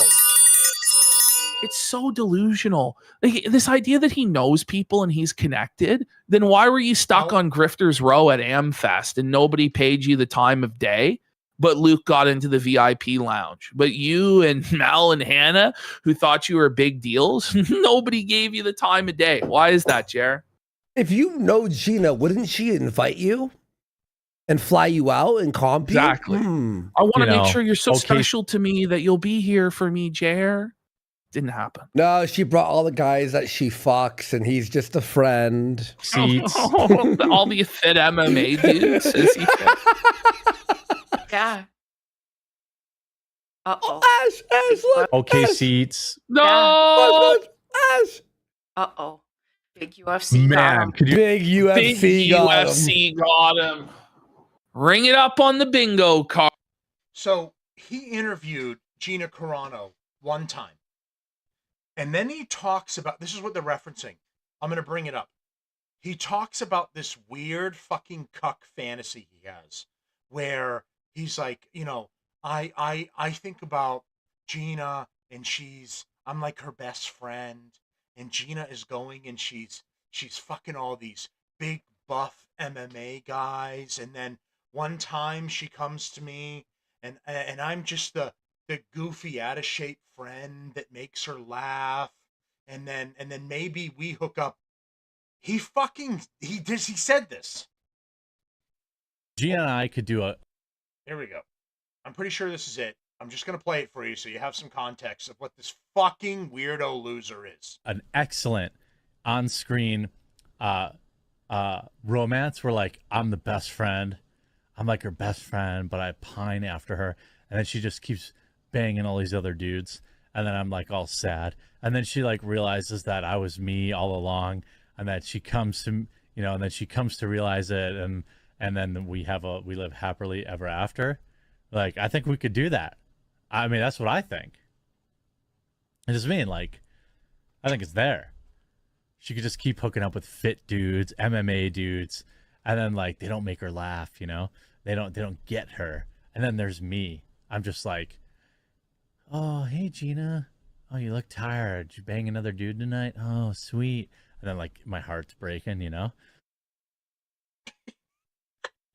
every fantasy, he's the cuck. He's the fucking guy sitting and he's getting pissed that people are calling him a cuck that sits in the corner and watches his wife get banged. And in the fantasy, he's the loser that's being ignored while Gina Carano gets banged by MMA guys.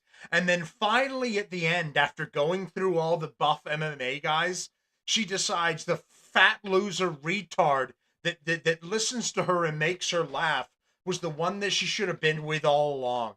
It's like some B movie love comedy fucking fantasy.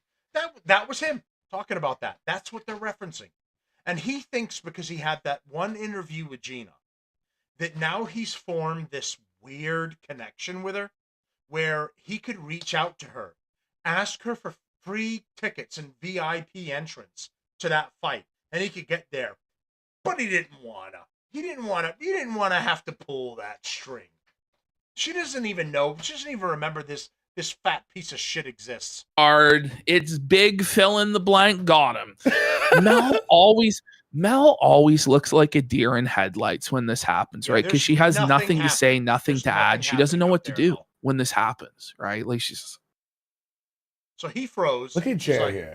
Oh, am I back? Yeah. You're back. You're back. Oh, Yeah, you're but back. like if Thank I God. would have I spent, thought I had to do a show. it would have cost $3,000 to Yeah. fly, just if I was just a red eye, like fly. Smelling broke. Mr. Millionaire. Broke, buddy. You can't afford $3,000 to go to your favorite fighter's fight once in a lifetime. Your friend, his friend's fight. Yeah, his friend's fight. Yeah, that he knows personally.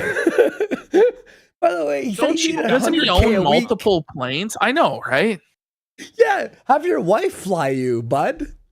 On Saturday morning, fly out Sunday morning, or late Saturday night, or Why something. would you have to do that? Like, you don't have the ability to take a day off. We know why, because he knows that the algorithm would kick him out even worse than it is, and everything would collapse. Like, he can never take any time off because he's a complete slave to the YouTube algorithm. It's a sad way to live your life, especially since he had his life on easy street and he decided to take in millions of dollars of debt to own a mansion. Boycott of the Jews. Oh, here we go. Okay. Via Rumble Studio. Did you know that BDS and other boycotts aren't just politics or words? They affect real lives. Here in Israel. Oh my gosh! What the fuck is this? He just has to keep shilling for Israel. Jared, please, you don't have to do this, man. You can just go get a job. So earlier in the show, I showed that he did this commercial specifically for Israel. It popped up, and then people said it was. They were saying there was commercials that you can ad reads that will just pop up. You may not know what they are. I don't know how you get blindsided by ad reads that you didn't agree to. I don't know, but he had one. It was for this company. Now he's doing it again in the next show, in a different show. And this is how to support and how to give your money to Israel. Oh, but the gas station, it would pay more than this, please. I knew that this was coming, but I held it in for the entire time. You see, Look at Melanie's he's laughing. He's like, for oh, fuck. $18 for less than $20. Fuck. Even if it was double and they gave him $40, is it worth it? Mel looks stressed at this. Like, yeah, it's a fucking Israel Israel home. You get this surprise box to save 40%. Small and family-owned businesses are struggling. When international boycotts close doors, it's What? not just The international boycott of And the she's Jews. like fixing her hair. Like, Is this I'm what's like, happening? I don't know what's happening. No, Jared. Shut it down, bro. Oh my god. Oh my god. I'm gonna die tonight, dude. Oh, the fuck? Is it just a care package of a bunch of Jewish goods? Is that what it is? It's like one of those snack boxes, but inside's like hummus and like fucking dreidel. falafel. Yeah, Gefilte fish. Gefilte fish. trade that stops. It's hope, and There's that's why bagels, matzo ball soup. Yeah. kosher box. Ha'olam was created to give these families strength, work, and dignity. Every box we send carries their courage and your love What? across the world each month. So wait a minute. Are you Israeli buying a box to send it to a Jewish family in need? Yeah, Ben Shapiro. Or are you receiving a box? Ben Shapiro and Glenn Beck were doing this as well. So Ben, which is pretty obvious, was how you could support Israelis that were going through the the bombing of Iran in the Iran war, and how you could support first responder and medical services that were in Israel. The other one Glenn Beck was doing was something similar from the Blaze. That was, again, supporting medical services and emergency supplies to people that were in Israel. One of the things that's interesting about this is all of these content creators that say, oh yeah, I'm getting that $7,000 from Israel. Yeah, I'm totally, I think, a matter of fact, I think Quadring has joked around this too. Oh, I wish I was getting paid that to shill for Israel and get that easy 7K in my account. And everyone tries to bullshit this and then distance themselves from it. And here he is with ad reads for pro-only Israeli companies and prospects, money being sent directly to Israel, after being one of the people that said, oh yeah, I get my $7,000 for Israel, and he has joked about that. Oh yeah, I wish I got that 7K. I would take that in a heartbeat. Now here he is doing the shill in real time. You're looking at it. This is how fake these pieces of shit are, and how they'll sell their soul for $100 or $40 or whatever the fuck he's getting. Put together. Know. Let's hear it out. Let's hear it out. Here. I'll do it. I compromised my phone, but here. There we go. Lahoma. He's gonna turn buying Israel goods into a truly meaningful act for Israel. It's positive and meaningful for Israel. Ash, look at Buy the Jewish goods. No. It's really good. What the fuck? Yes. It's based, buddy. Oh my God. Now, guys, we need to hit the goal of $500 billion to rebuild the Iron Dome. The rockets are getting through, and that's not good. So we're going to need you to chip in and buy the kosher box. Team curates a box of 6 to 8 hand-picked Israeli items, authentic food, art, and treasures. Crafted by What is it, a bag of Jew gold, buddy? What? Yo, this is so fucking funny, man. Get your Jewish treasures here. Get your Jewish treasures here. Only $40 for an authentic box of Jewish treasure. They're just geld coins. Like, they're just the chocolate coins for fucking play with dreidel. It's your treasure. Small family businesses. Mel does not look amused, dude. Small family businesses. Okay. All right. Every box you receive is direct support to these families. Real work, real income, real hope. So real Jews. Shout out. It's like a charity income because the business couldn't survive on its own, like it in the marketplace. So you have to support Jewish. I feel like Jewish businesses are doing good. Yeah. That's the stereotype anyway. Yeah. Like, anyway. This is actually crazy. And also Matt Heretic says, imagine being so useless in life that you waste a month posting rage. Okay. Could you translate this? And also Matt Heretic says, imagine being so useless in life that you waste a month posting rage. Being so useless in life you post rage content. I mean, that's what Jared does, isn't it? That's EBT mafia energy. Go get a job. Hey, it's okay. I appreciate that. Wait. Do you though? Like you're. I appreciate that. Okay, so I've been going for 3 hours. I appreciate the new followers, the new viewers, everyone that's been following on with the show. For one final thing here as I wrap up, when I was talking about doing the CIA files. So while we were going through all this, I logged into their site, and I just wanted to show very briefly what I'd like to do. So I have the Sunday shitbag roundup at 9 p.m. on Sundays. I'm gonna try to add this on as a Saturday, so something separate. Instead of talking news and politics and everything that I did tonight, it's gonna be breaking directly into the CIA files. So this is not the crazy guy under a bridge telling me about the latest thing that he heard or that he knows, or some information I heard about around the water cooler about CIA files. This is their website, and they have been forced to provide this information. Right? They haven't done it willingly. I can promise you that.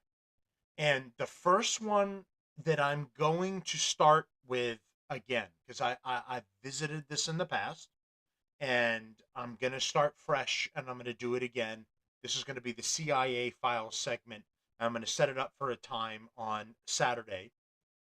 The first one I'm going to start with was the first I started with a while ago. That's Project Stargate.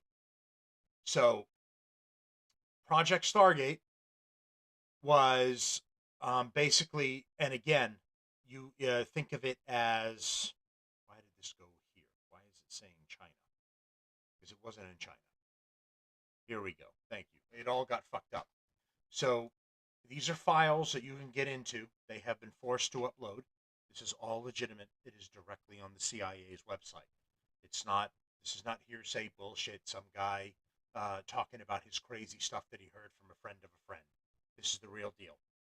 So Project Stargate is what we'll start with for the next Saturday. This is like Stranger Things is what Project Stargate is. I explained this earlier on in the show. What the powers that 11 has is what Project Stargate was. And this was real, at least that particular part. Not finding monsters in a parallel universe, but farsight is what Project Stargate was. So the ability to sit in a tank, a deprivation chamber, no sound, no interruptions, and then you use a unique ability that a human might have in order to listen into a pair of generals or high-ranking officials in a missile silo in Russia discussing classified information that you could take. That's what Project Stargate was. So Stranger Things has taken a little bit from that is based in reality, and then they expanded into a sci-fi show. But this is how it started. These are actual scanned documents of the entire project. And this is the next thing that I'd like to get into, going through the CIA files. And it's everything up to a certain date is all on here.